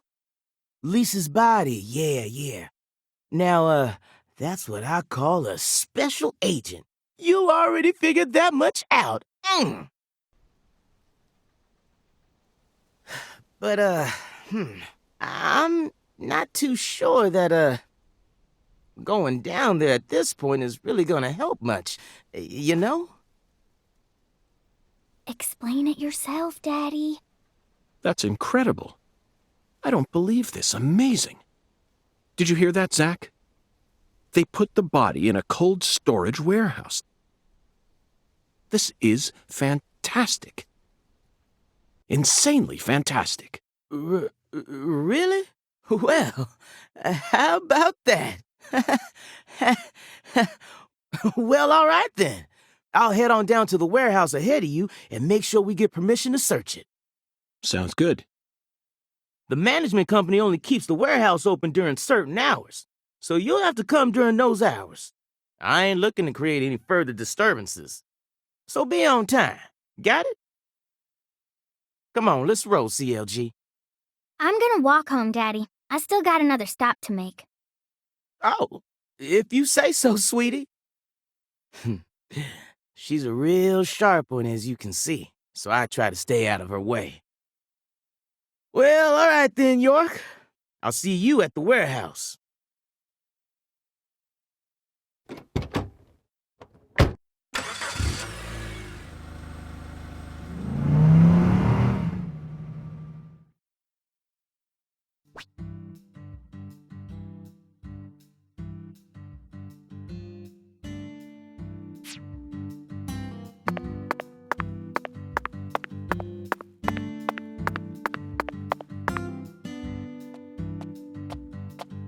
Hey, you. You ain't secretly cutting kids up and sticking them into jars while you work as an FBI agent on the surface, are you? Or using your FBI connections to sell kids to child trafficking organizations? I've arrested people who've done both, but I've never engaged in either of those activities myself.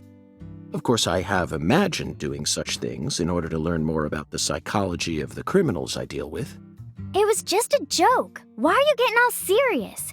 And don't tell me what you imagine, or else I'll get scared of you for real.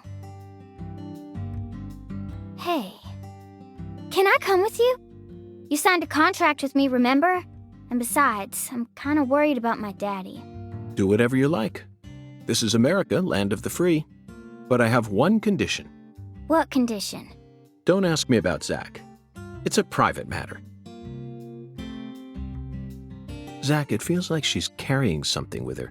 Kind of reminds me of you back when we first met. I can't leave her alone like this. You feel the same way, don't you?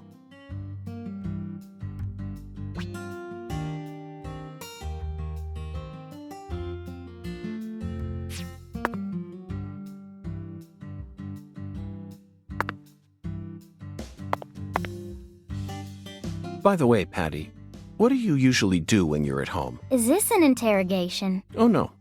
I just figured that since we're working together now, it'd be a good idea to learn a little more about you. Should an adult male like you really be asking a little girl this kind of question? Feel like I heard a story about this sort of thing on the news once. There's a time and a place for everything. You know exactly who I am.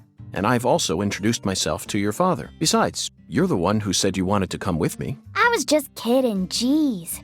You're an FBI special agent. Why would I ever need to worry? You shouldn't automatically trust someone just because they're an FBI special agent. One's profession and one's personality are completely separate things.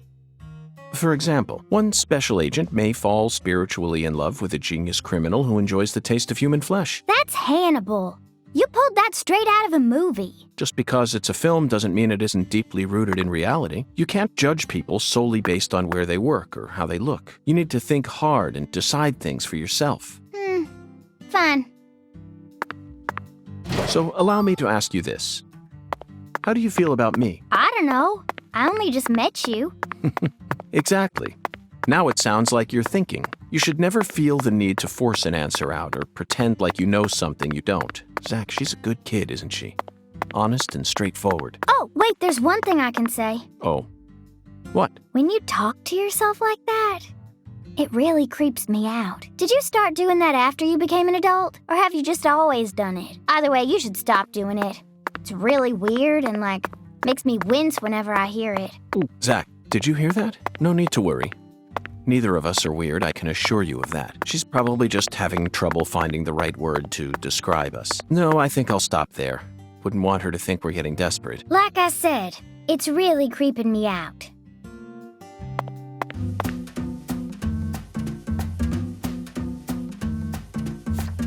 Melvin called you a strange name. CLG, I think. What exactly does that mean? Clever little girl. That's what it stands for, at least. It's nice that he made up his own nickname for me and all, but it sounds kind of weird. I wish he'd call me something normal, like just Patricia or Patty, you know? Patty? Now that name's got a ring to it. I like it. How about Zach and I call you Patty from here on out? Do whatever you like. Weirdo. You're heading to the warehouse, right? You gonna go straight there? Well, I'm not sure yet. I'll have to talk to Zach. We're also on a mission to fell 10 maidens, you see. I'm eager to visit Alexis's diner in Lane, but we've only just arrived in this town, so it might be nice to stroll around a bit. What? I thought you came here to investigate. Patty, you're still just a child. Why do you worry so much? We're born to be free, and this is America, land of the free. You should always feel free to do whatever you want. Isn't that right, Zach? Maybe I shouldn't have come with you. I'm getting kind of nervous now.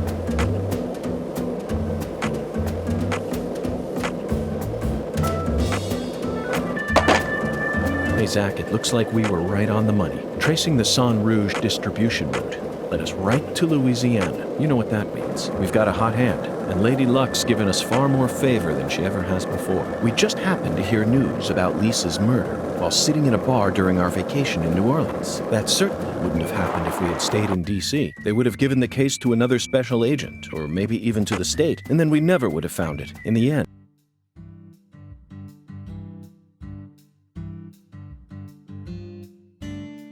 Patty, is something wrong? I got something to say. When I first met you in the hotel parking lot, you mentioned Saint Rouge, right? If you want to find it, maybe you should track down Professor R. Professor R. Yeah, Professor R owns the jazz bar on the other side of the bayou. How do you know that? Because. Because, huh? Interesting.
Ten maidens, Zach. Let's topple their hourglass figures and complete this oracle once and for all. Oh, my Lord. I don't believe I've seen you around here before. Sorry, honey, but you can't smoke in here. Since you're with Patricia, I'm guessing you're some friend of Melvin's. He's Agent York from the FBI. This is Alexis, the owner of this restaurant. I'm helping out Agent York in his investigation. We signed a contract. Oh, my Lord. Well, ain't that something?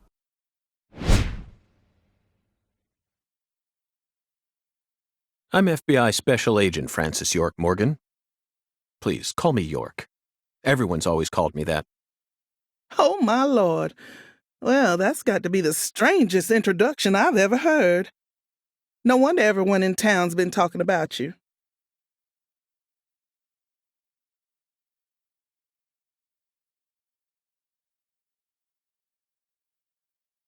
I want a chocolate sundae, but no cherries. I want 2 wafers instead. Don't put too many Rice Krispies on it. Oh, but don't scrimp on the chocolate syrup either. Oh, my Lord. And what'll it be for you, honey? Alexis, are these photos of the town? Oh, you like my pictures? My hobby's collecting snapshots of what our town used to be like. So whenever someone gives me an old picture, I just put it up here on display. Our world these days feels a bit cold to me, you know? Just thought it'd be nice to help folks remember what it was like in the good old days. Zach, did you hear that? The good old days. Even in a remote town that's already far behind the times, there are still people who yearn for the past. She told me what was going on, you know. What? Lise, you don't need to try and hide it from me, honey. Last time she came here, she told me all about it. Some odd fella was following her around, stalking her like. What kind of fellow? She said he had a really tall shadow, How tall? as tall as an oak tree. Did that ring any bells for you? Sadly, it didn't. I know just about everyone in this here town, but I ain't never seen a man who stands that tall. Maybe it really was an oak tree and she just mistook it for someone. Sometimes the silhouettes of them trees with lots of Spanish moss hanging down make me feel a little funny too. I don't think so, Alexis. Lise said the shadow was following her, correct? That means she must have been stalked by a man as tall as an oak tree. If she had only mistaken an oak tree for a person, she wouldn't have described it that way. She might have said, It felt like a crowd of people was staring at me. Yes, exactly. She certainly wouldn't have talked about being followed by someone. Thank you, Patty. Zach, this data is all very intriguing, but it isn't the answer we're looking for. We came to knock down the 10 maidens, remember? Oh, yeah! Booyah! I got a turkey! Truly mesmerizing, Zach. This is why I never tire of small-town investigations. Same goes for you, right?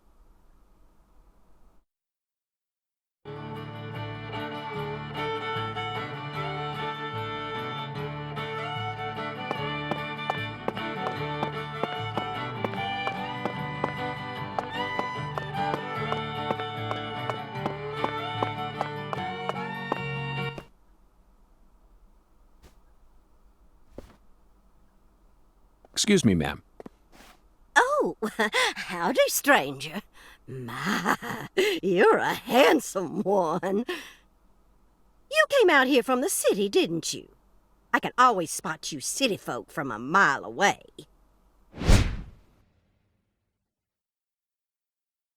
I'm FBI Special Agent Francis York Morgan.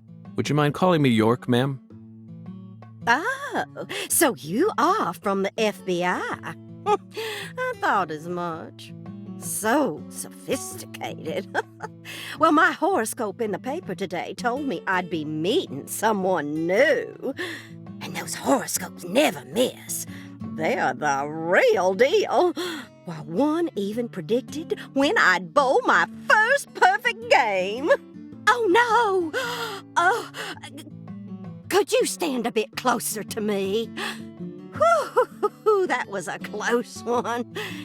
If you move any further that way, you'll cast a shadow over the lane. Well, the sheriff did that once, and something horrible happened. The next time I bowled, I got a gutter ball. First time in 12 years. I was mortified. And I am going to make sure nothing like that ever happens again. In our world, some routines lead to good things, while others only lead to the bad. So, you mustn't ever cast a shadow over the lane. Is that understood? It's her routine, Zach. Understand? Just like us and coffee. Incidentally, ma'am, would you mind letting me use this lane too? I'm investigating the Lise Clarkson murder case.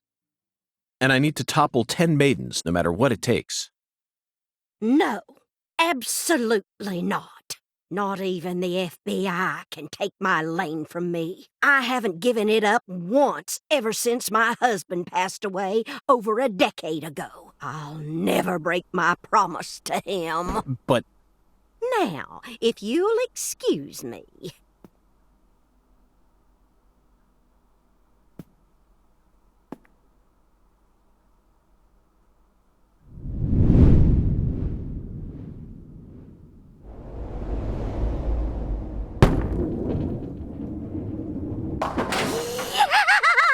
Ooh, you like that?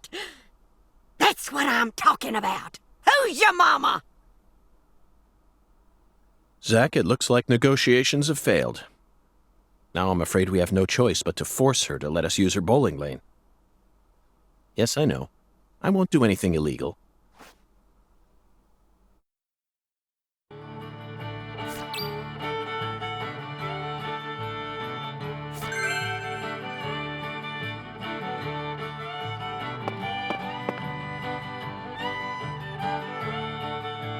Excuse me, Mrs. Carpenter. Stop! Not now!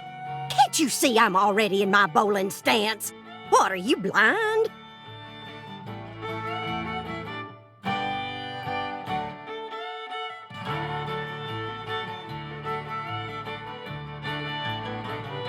Holy Mother of bowling balls, let me pick up this split.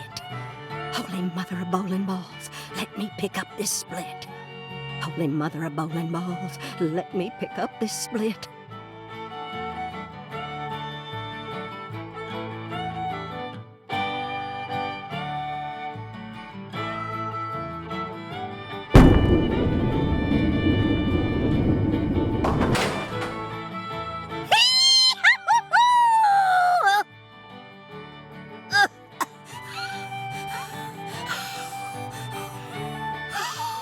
That stance, always works on a split. Oh, yeah, never fails. Zach, our new friend, appears to be a very superstitious lady. We should try and utilize this trait of hers in order to gain access to the lane for a bit. That was an amazing shot, Mrs. Carpenter. In fact, it may have been the most amazing shot I've ever seen. Speaking of which, where did you happen to find all those neat little items? The ones you used to help you bowl that split just now. Ooh, you got a keen eye there, Mr. Special Agent. Taking a liking to my collection, have you? Oh yes, a great liking. I buy all my charms and power stones from Erzuli Frida. Erzuli Frida. Yes, it's a mystical establishment run by the Mirror. The Mirror? If you're interested, I can mark it on your map for you.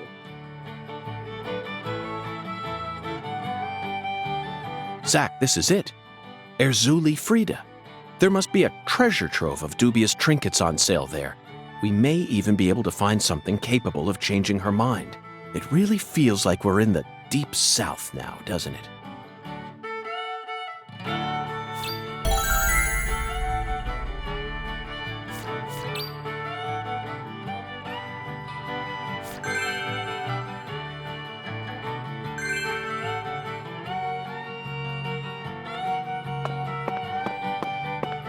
What'll it be, honey?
I thought you came here to bowl. Yes, I did. Then why are you leaving? You gave up on trying to convince Mrs. Carpenter to let you play? No, Patty, neither Zach nor I have given up on anything. We're just going to stop by Erzuli Frida. Erzuli Frida? What do you want with that place? What do you know about it, Patty? It's a dumb store that sells stupid voodoo charms and even stupider souvenirs. No one who actually lives here would ever be caught dead there. Daddy even told me to steer clear of it. And why is that? 'Cause they sell guns? You mean Erzuli Frida is a gun shop? It's kinda like a gun shop and a voodoo shop had a baby. A voodoo shop? Thank you, Patty. You just helped me make up my mind. We're going to use the power of voodoo to help us steal the right to use that lane.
So, what do you think of him? Yes, I'm talking about him.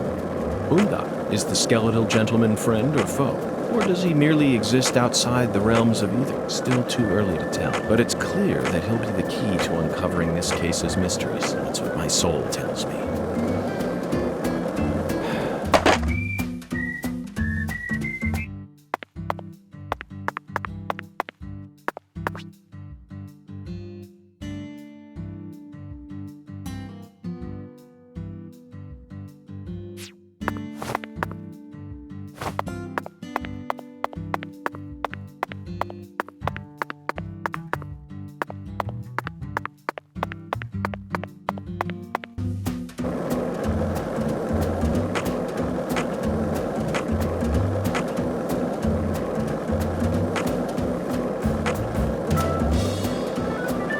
Did you notice it yet? The streets in New Orleans were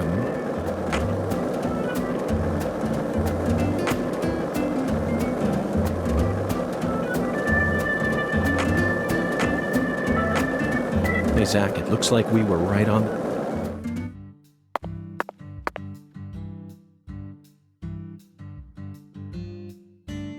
A voodoo shop. It's a voodoo shop. Just looks like a dumb souvenir shop to me. Of course it does, Patty. You're much too young to understand the true value of such a place.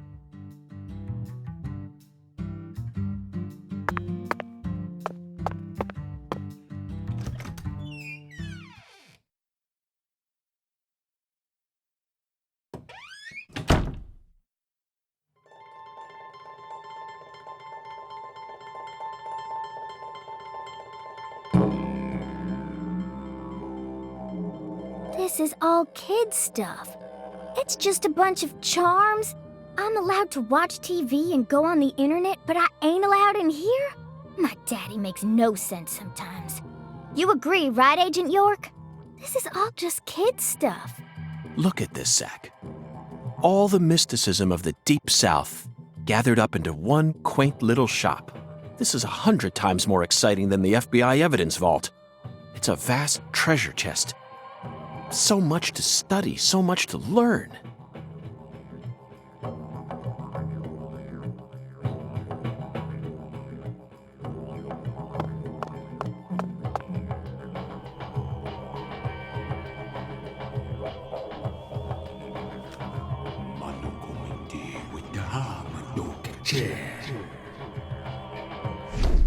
Thou art a seeker, and I see the object of thy desire.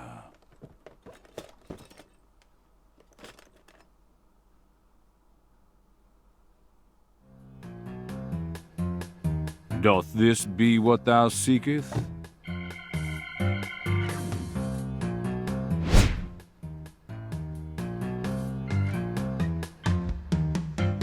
I could sell it to thee now, and only now. Surely fortune shall not bless thee with another chance. Purchase this, and know that thy wishes shall be granted.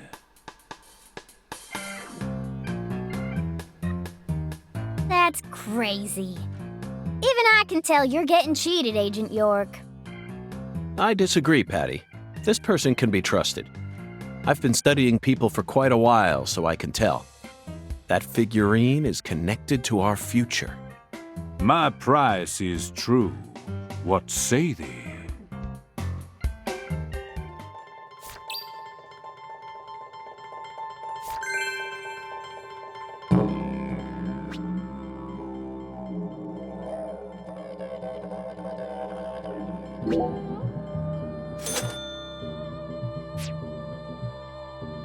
I'll buy it.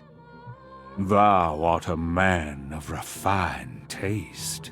I am loath to part with it, but 'twould be a fool's errand to keep it from such a keen-eyed soul. What's wrong with you?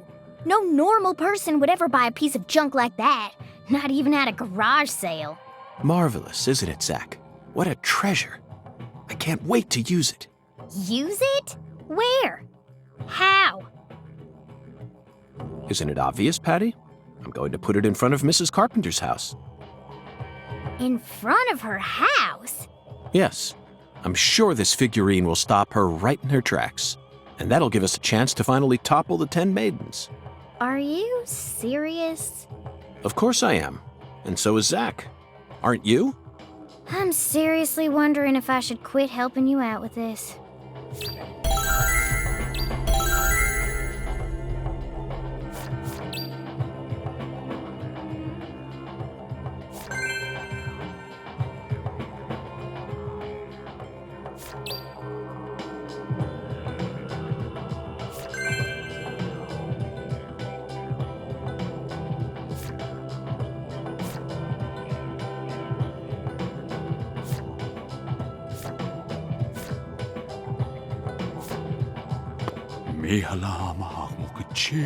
Oh. Verily, much shall serve thee well here.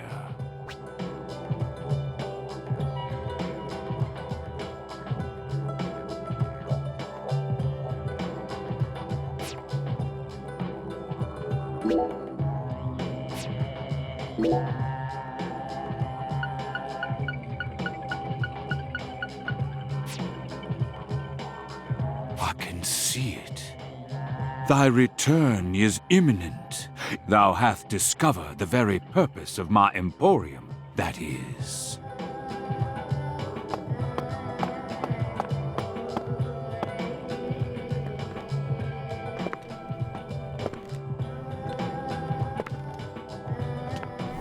Whoa.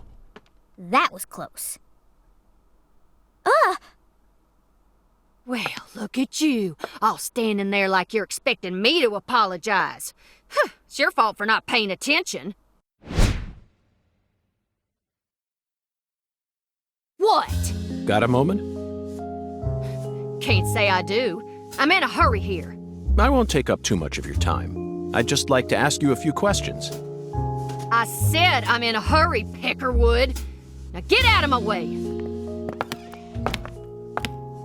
Patty, who was that? Kalina Clarkson. PJ Clarkson's second daughter, and Lisa's mother. Zach, we've found ourselves a Clarkson. Oh no, she's not here. My dolly.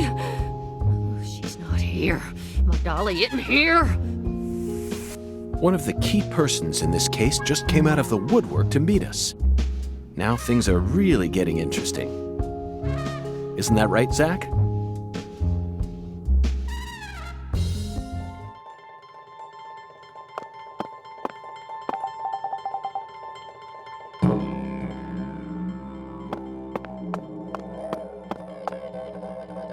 Me alone.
Hey, Zach, it looks like we were right on the money. Tracing the San Rouge distribution route led us right to Louisiana. You know what that means. We've got a hot hand, and Lady Luck's given us far more favor than she ever has before. We just happened to hear news about Lisa's murder while sitting in a bar during our vacation in New Orleans. That certainly wouldn't have happened if we had stayed in D.C. They would have given the case to another special agent, or maybe even to the state, and then we never would have found it. In the end, it would have been shut up in that vast, desolate evidence vault along with all the other cases, marked by nothing but a first-degree murder tag buried in a soggy grave at the bottom of a sea of data. That would have been its fate.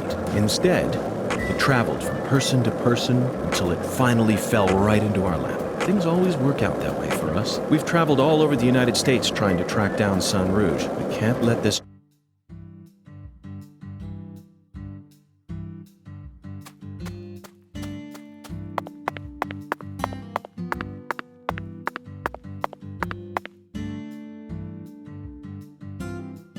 Mr. York, that was mighty quick.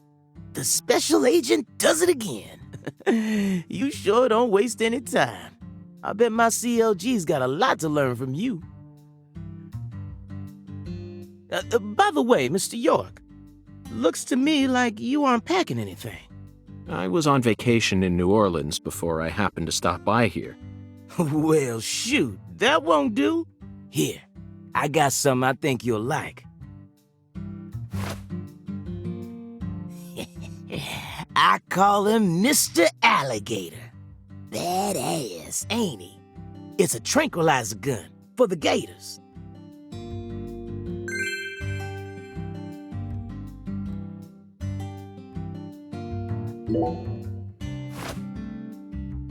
And here's a radio. With this, you won't have to worry about any expensive roaming fees. It might take you a while to get used to them, but you'll get it. Try letting them rip a few times. Ain't no need to hold back out here.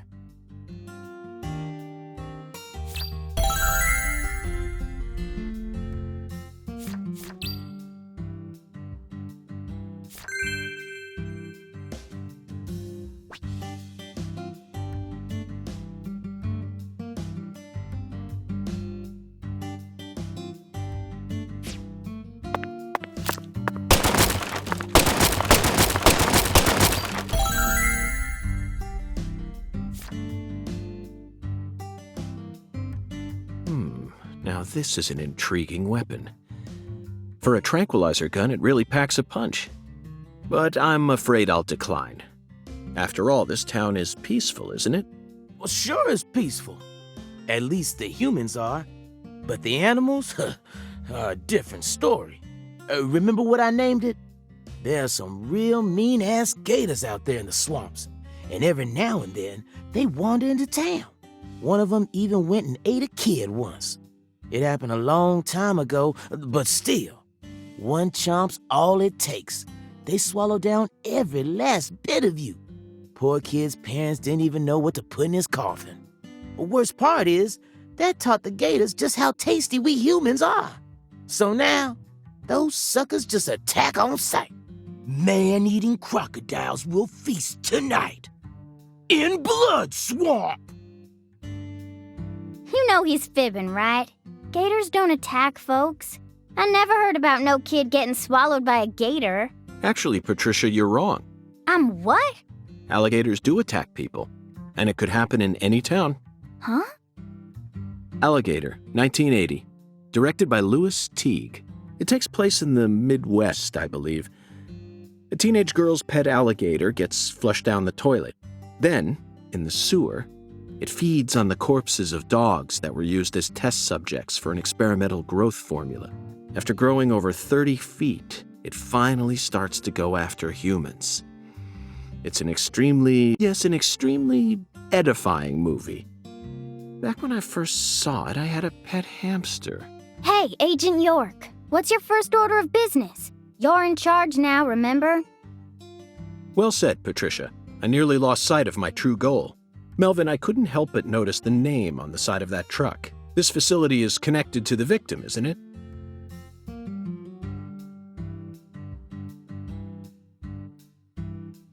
Oh, right. Yeah. I reckon I better start from there. I'm gonna tell it to you straight right from the beginning, Mr. York. As you guessed, this warehouse is run by the Clarksons. The victim's father, Danny Clarkson, is the one who manages the whole place. Okay, but why did he choose to store her body in his own warehouse, right? Well, that's because there ain't no other place to store it. Our town has a clinic inside a church, but no morgue. Whenever someone kicks the bucket, we just bury him in the graveyard right outside of town. But not this time. We got a murder on our hands this time. We need to give Lisa's body an autopsy and keep it stored, right? So we had no choice but to rent out a corner of this warehouse. I see. So that's what led to the ingenious choice to store the victim's body in a facility that her family owns. Anywho, this is where the real story begins. Truth is, a few days before you got here, Lisa's body went missing. Missing? Yeah. All of a sudden, poof. Did you leave the warehouse unlocked? I most certainly did not. I locked the whole place up and made sure no one could get inside. No one stole the original key, and I couldn't find any fingerprints at the scene. So, in other words, this is a locked room mystery. The body of a beautiful young girl walks at Hey! All right, CLG. Reckon I should have told you about this earlier when you first said you wanted to come here. It just didn't seem like the time or place as I remember. Anywho, how about we call it a day and head back to my office? You can go through all the files there. No, thank you. This is what I came to investigate. But Lisa's body isn't here anymore. You sure? That doesn't bother me one bit, Melvin. You see, I met a skeletal gentleman on my way here, and he was kind enough to give me an oracle.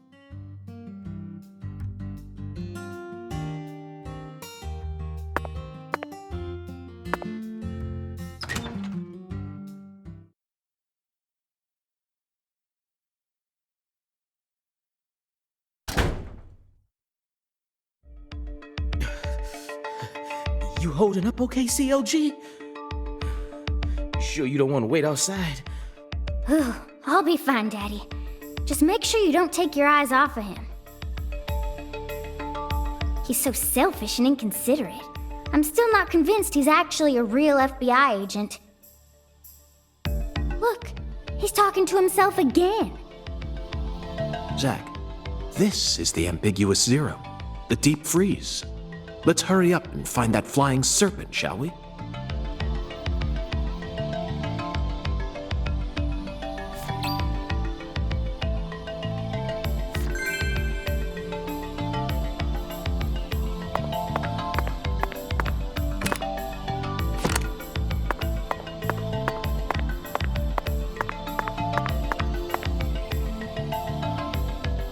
Hey, Mr. York. You sure you want to keep investigating this place even though we know the body ain't here? Of course, Melvin. The skeletal gentleman gave me an oracle, remember? It's Skella what? He's just joking, Daddy. You can't take him seriously. Huh? Well, was that really a joke, Mr. York? Well, I'll be. I see you've been hiding some real charm into that whole FBI routine.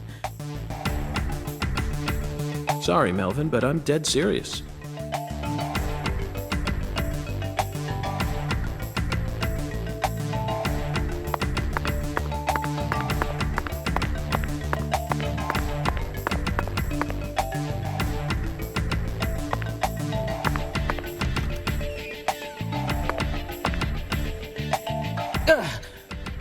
Good God Almighty. This place always gives me goosebumps, no matter how many times I come here. Yes, it's quite the fun house. Truly a dazzling place. Meet entertainment. That's the only way to describe it. Woven together by life, frozen in time, a visceral, musical... Symphony. We eat all this in order to survive. Yes, truly a symphony. Life and death, resonating together. Yeah, it's really cool. Cool? Whoa now, CLG. Since when were you interested in this kind of stuff? What are you so surprised for, Daddy? I'm more mature than you are. I've seen way more realistic corpses on CSI, you know. Oh, man. At first, Zack, I was shocked by the notion of storing a victim's body alongside food. But as I gaze upon this hanging garden, I realize it's just another scene of violent, depraved murder. Yes. All we need to do is change our point of view, and things will expose themselves in utterly new ways.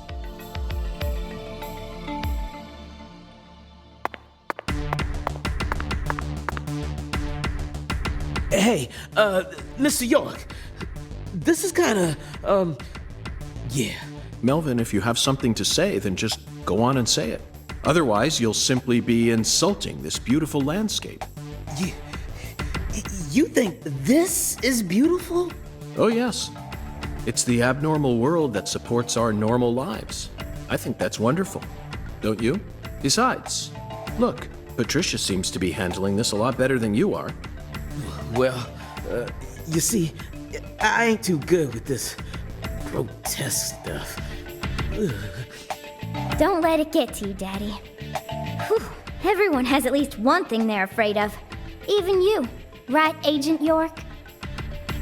Something I'm afraid of? Yeah, that's right. You gotta have at least one thing. Like clowns. Clowns are so funny. How could anyone be scared of them? Zombies? Love them. A bucket full of worms. I could squeeze them with my bare hands. The sound of screeching glass. Doesn't bother me. Then... They cling to your skin like putrid leeches, robbing you of much more than your vitality. The wet socks. Melvin, you're a genius.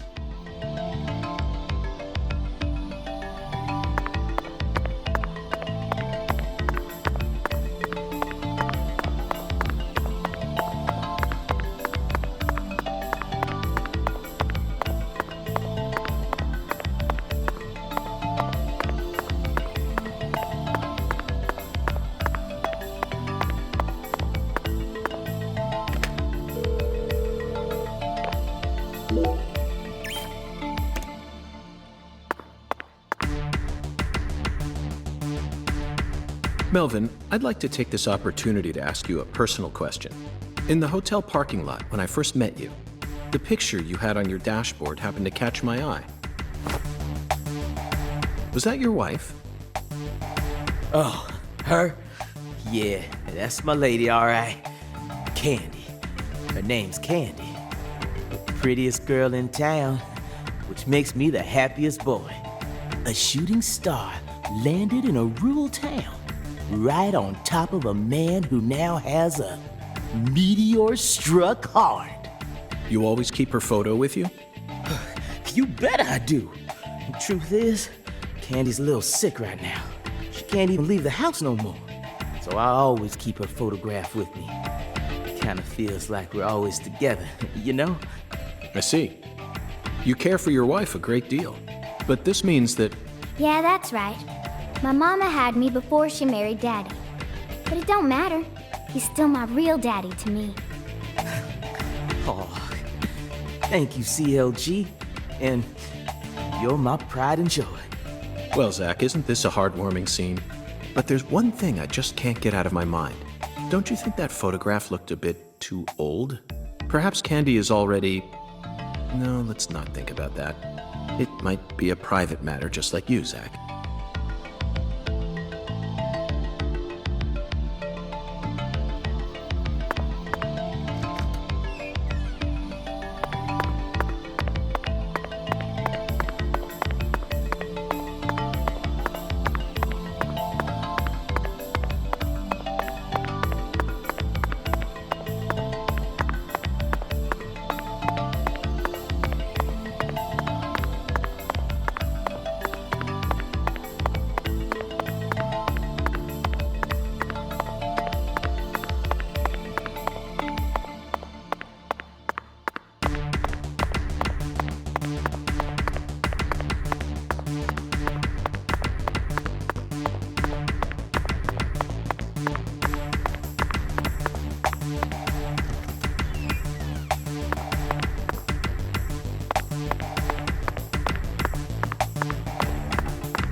Here we are, Zach. The morgue. They stored the victim's body in a cold storage warehouse operated by her family. I'd love to shake the hand of whoever came up with that one. Hey, Agent York.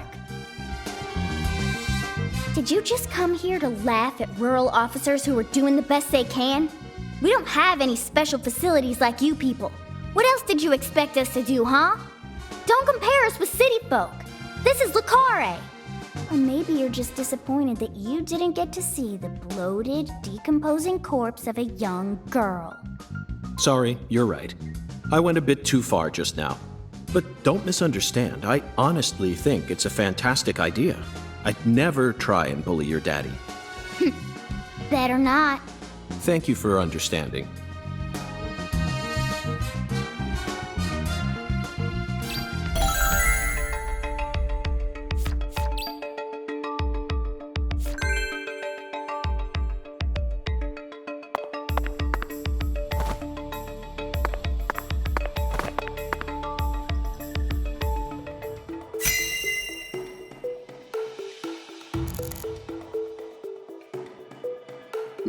Zach, these are human footprints, and they're extremely large.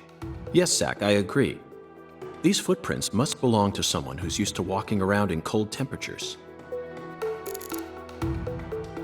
This frost is shaped like something we're very used to seeing. That's right, a body bag. Lisa's body must have been left here, but there are no signs that the bag was dragged away, so our criminal must possess monstrous strength. These pallets are a mess. Looks like this area isn't used often. Still, the idea to store a body here, it's a novel, sophisticated idea unlike anything I'd ever come up with. Boxes that got left behind. I can't tell what's inside. What do you think, Zach? I'm gonna go with okra. Yeah, okra. I'm sure it must be okra. That's a staple of the South.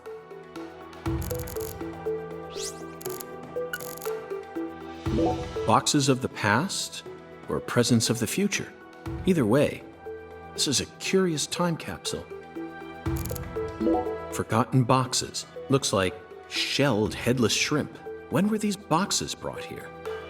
And when will they be taken away? Zach, can you feel it? The perpetual, unstoppable flow of time.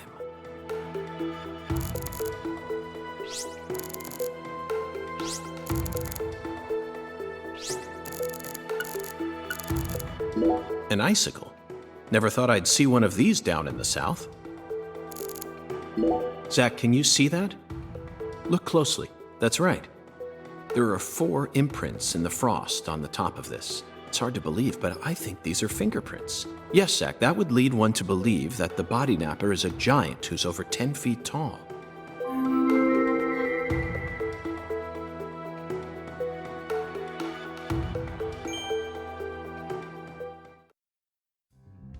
Seems like our flying serpent isn't here. Is this everything, Melvin? There aren't any other rooms in this warehouse? No special rooms? Well, there is the luxury foods warehouse. Luxury foods? Why didn't you say so earlier? Just thought you wanted to see where the body... I just thought you were only interested in warehouse number 2. Besides, it's underground, so it's even colder than this. You sure you really want to go down there? You could darn well freeze to death. All life will come to an end in the icebound zone. You feel me? Let's head there at once.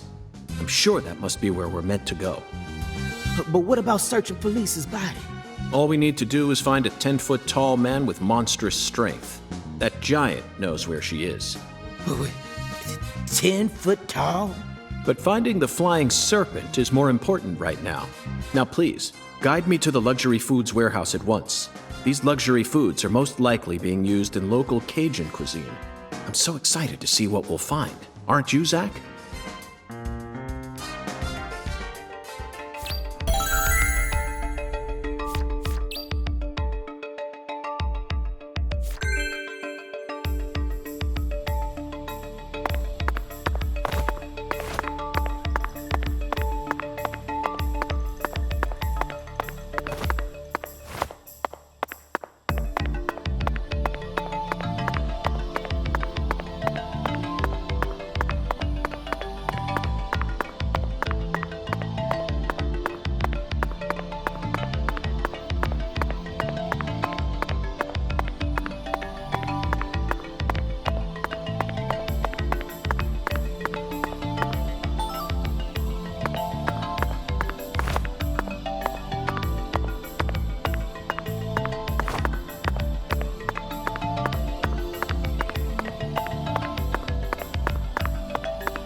That elevator needs a key, Mr. York.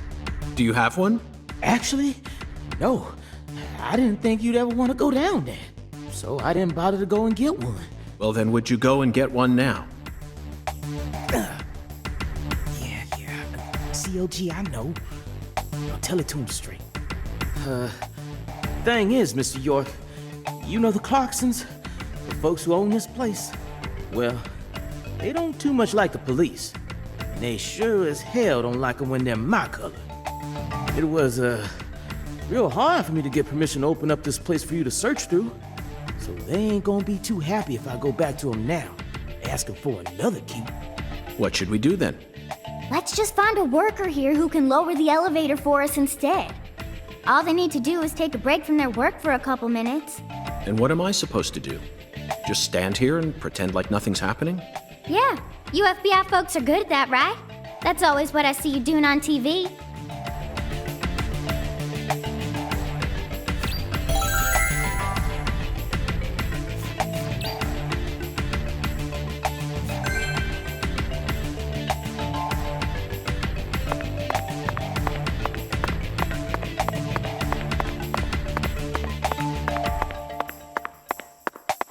Zach, I think we can move this. Better check back here as well, just to be on the safe side.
Zach, the human ability to adapt is a frightening thing.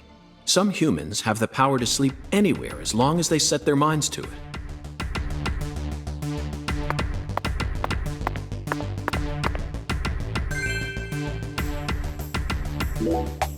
Now we should be able to operate the elevator. No need to worry. This facility no longer has a body to steal. What else do they have to lose? A few cans of crawfish? I feel bad for him, but it's for the sake of the investigation. I'll write him a letter of apology later.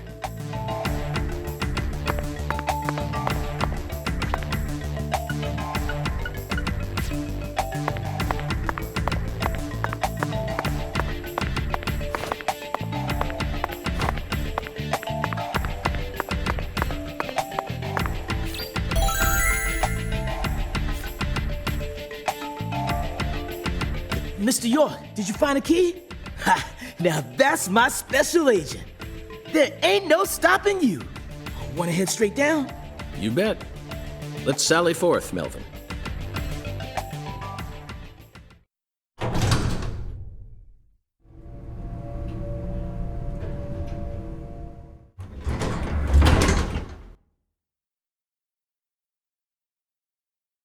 Zach, look at that thermometer. 0 degrees Fahrenheit, or minus 17.7 degrees Celsius. This is the ambiguous 0.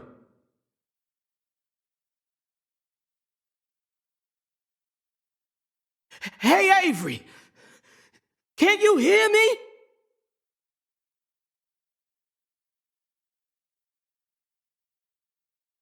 Open the damn door, Avery! It ain't no use, Mr. York. Once Avery starts working on something, that's all he sees. He just tunes out everything else. We'll have to wait until he finishes and comes out to us, I reckon. Or we could come back tomorrow.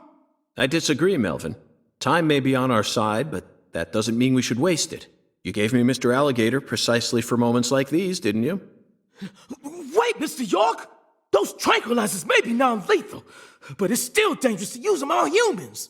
Of course, Melvin. I never said I was going to shoot him.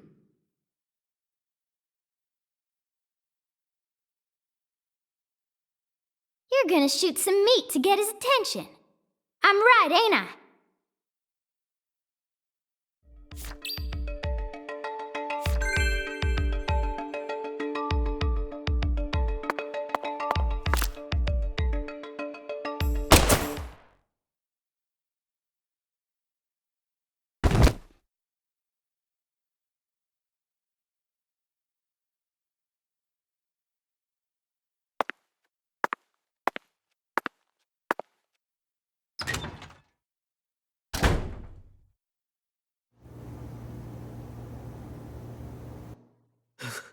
This is Mr. York, an agent from the FBI. Hi, Avery. I'm Special Agent Francis York Morgan. Please, call me York. York, you a smarty pants, huh?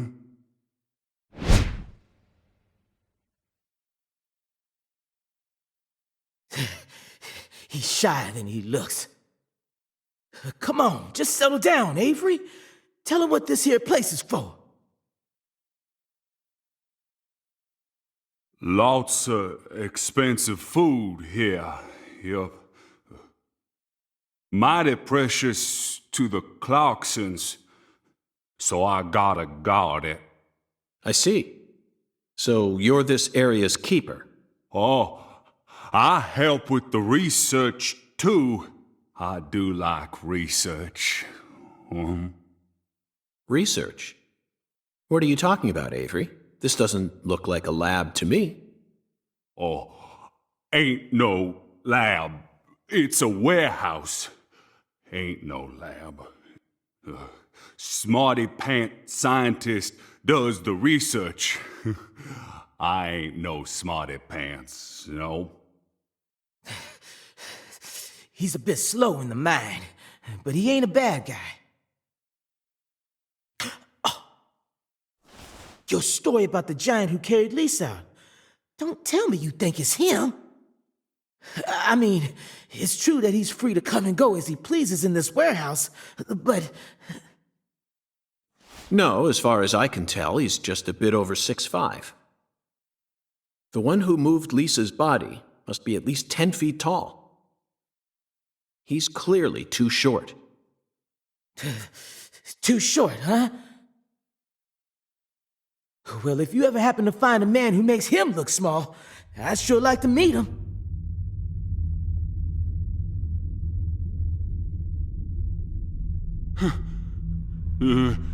Lise. Hey,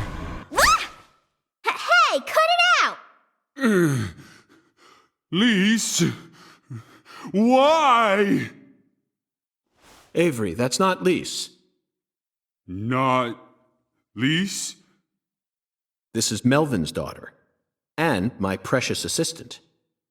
Unfortunately, Elise is no longer with us. Lise! Lise! My fault! My fault!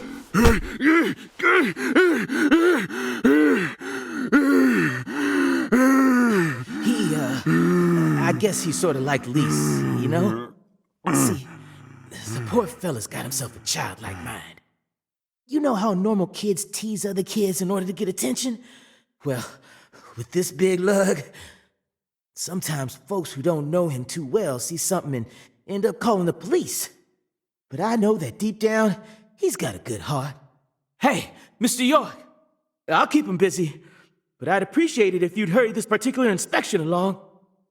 Just holler at me if you find anything. I reckon that'll make it easier for you to go do your thing, yeah? Melvin, I think you're finally starting to catch on.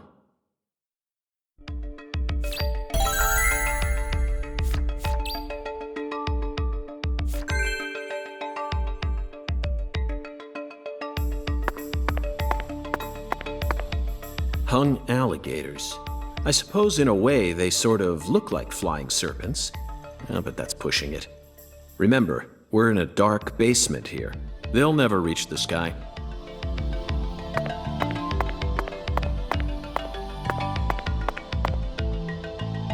Avery, this box looks special. Clarkson food, for their home. Melvin, is this the Clarksons' family crest? Oh, the dragonfly? Yeah, that's the Clarksons' mark, all right. Ain't no big deal, though. You can find those all over town. Is that so? Well, yeah. They pretty much run all of this town's major industries. Yeah, I do believe they own just about everything there is to own. So their word is law. They got the whole darn town tattooed with their dragonflies. Can't even walk a few steps without seeing one. Zach, this dragonfly is our flying serpent. The flying serpent owns this town. They're related to Lise Clarkson, our victim, and Hungan's oracle pointed us toward their family crest. The Clarksons must be deeply intertwined with this case. Melvin, Patricia, I think I've had enough of this frozen world. Let's head back out to that merciless sun.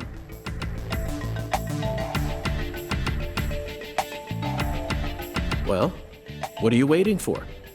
I can't bear to spend another second down here.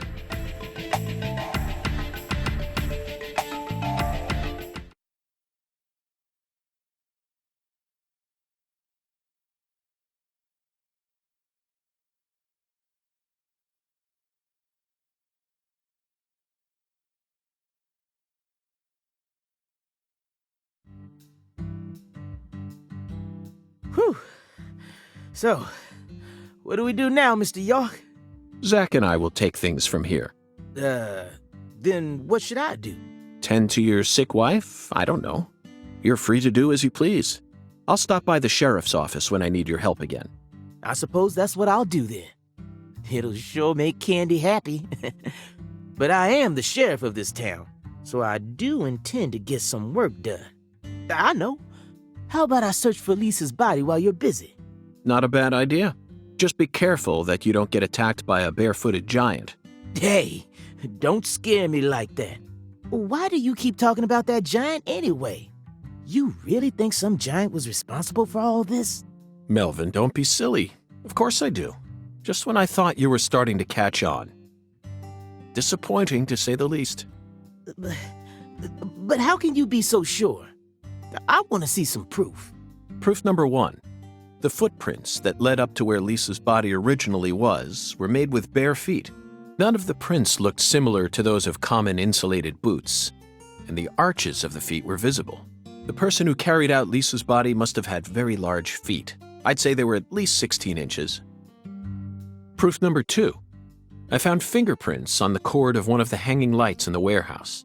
The fingerprints weren't aimed up from below. They were coming directly from the side. Clearly, the giant moved the light because it was in his way. He pinched the cord with his fingers. Proof number three. There was nothing else found in the vicinity where Lisa's body was stored. This means the giant carried her out without dragging her across the floor. But there's only one set of footprints. The only conclusion I can draw from this evidence is that a barefooted giant, standing over 10 feet tall, carried Lisa's body out. That concludes the entirety of my proof. Any objections, Melvin? But there ain't no way a human could ever be that tall. Have you seen every human alive with your own eyes? Well then, you need to forget all your preconceived notions when embarking on an investigation. Whether you come face to face with a 10-foot giant or a skeletal gentleman, you always need to accept everything that comes to you with a clear mind. Do that, and eventually the truth will reveal itself to you. You're a smart kid, I'm sure you understand. Well, I'll be damned. I'm sorry I ever doubted you, Mr. FBI Special Agent, sir. A sharp eye and flawless observational skills. Uncovering the truth with a heady intuition. I won't ever question you again. Heck, I'll do whatever you say. That's it, Melvin. I'm glad you finally caught on. Okay, time to go, Patty. You know this town well, so I'd like you to accompany me from now on. Patty?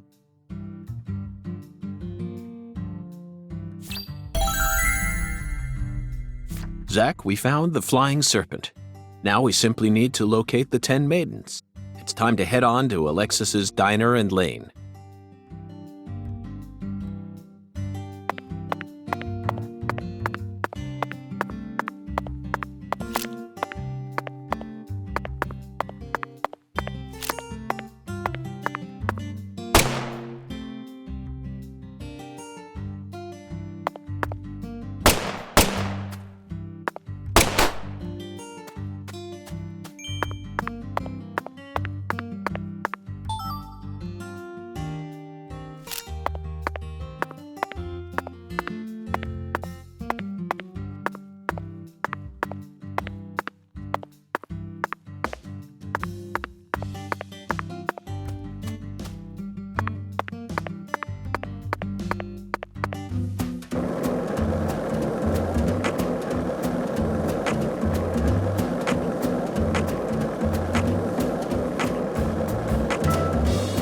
This town sure is peaceful, Zach. Yes, I know.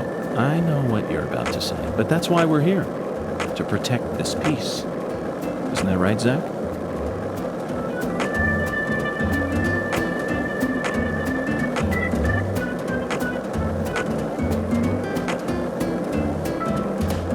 So, what do you think of him? Yes, I'm talking about him.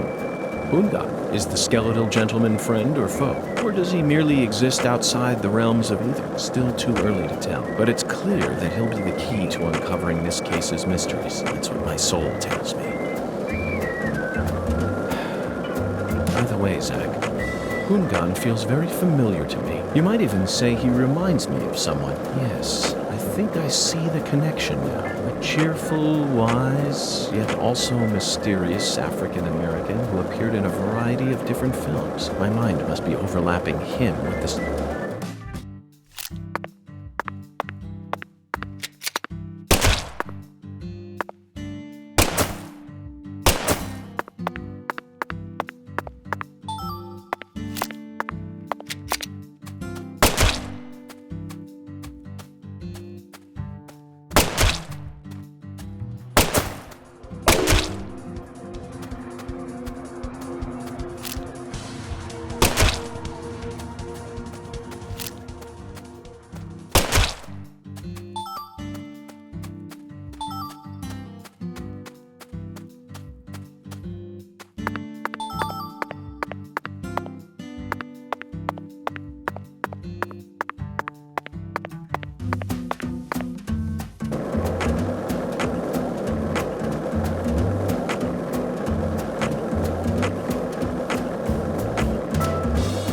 Did you notice it yet? The streets in New Orleans were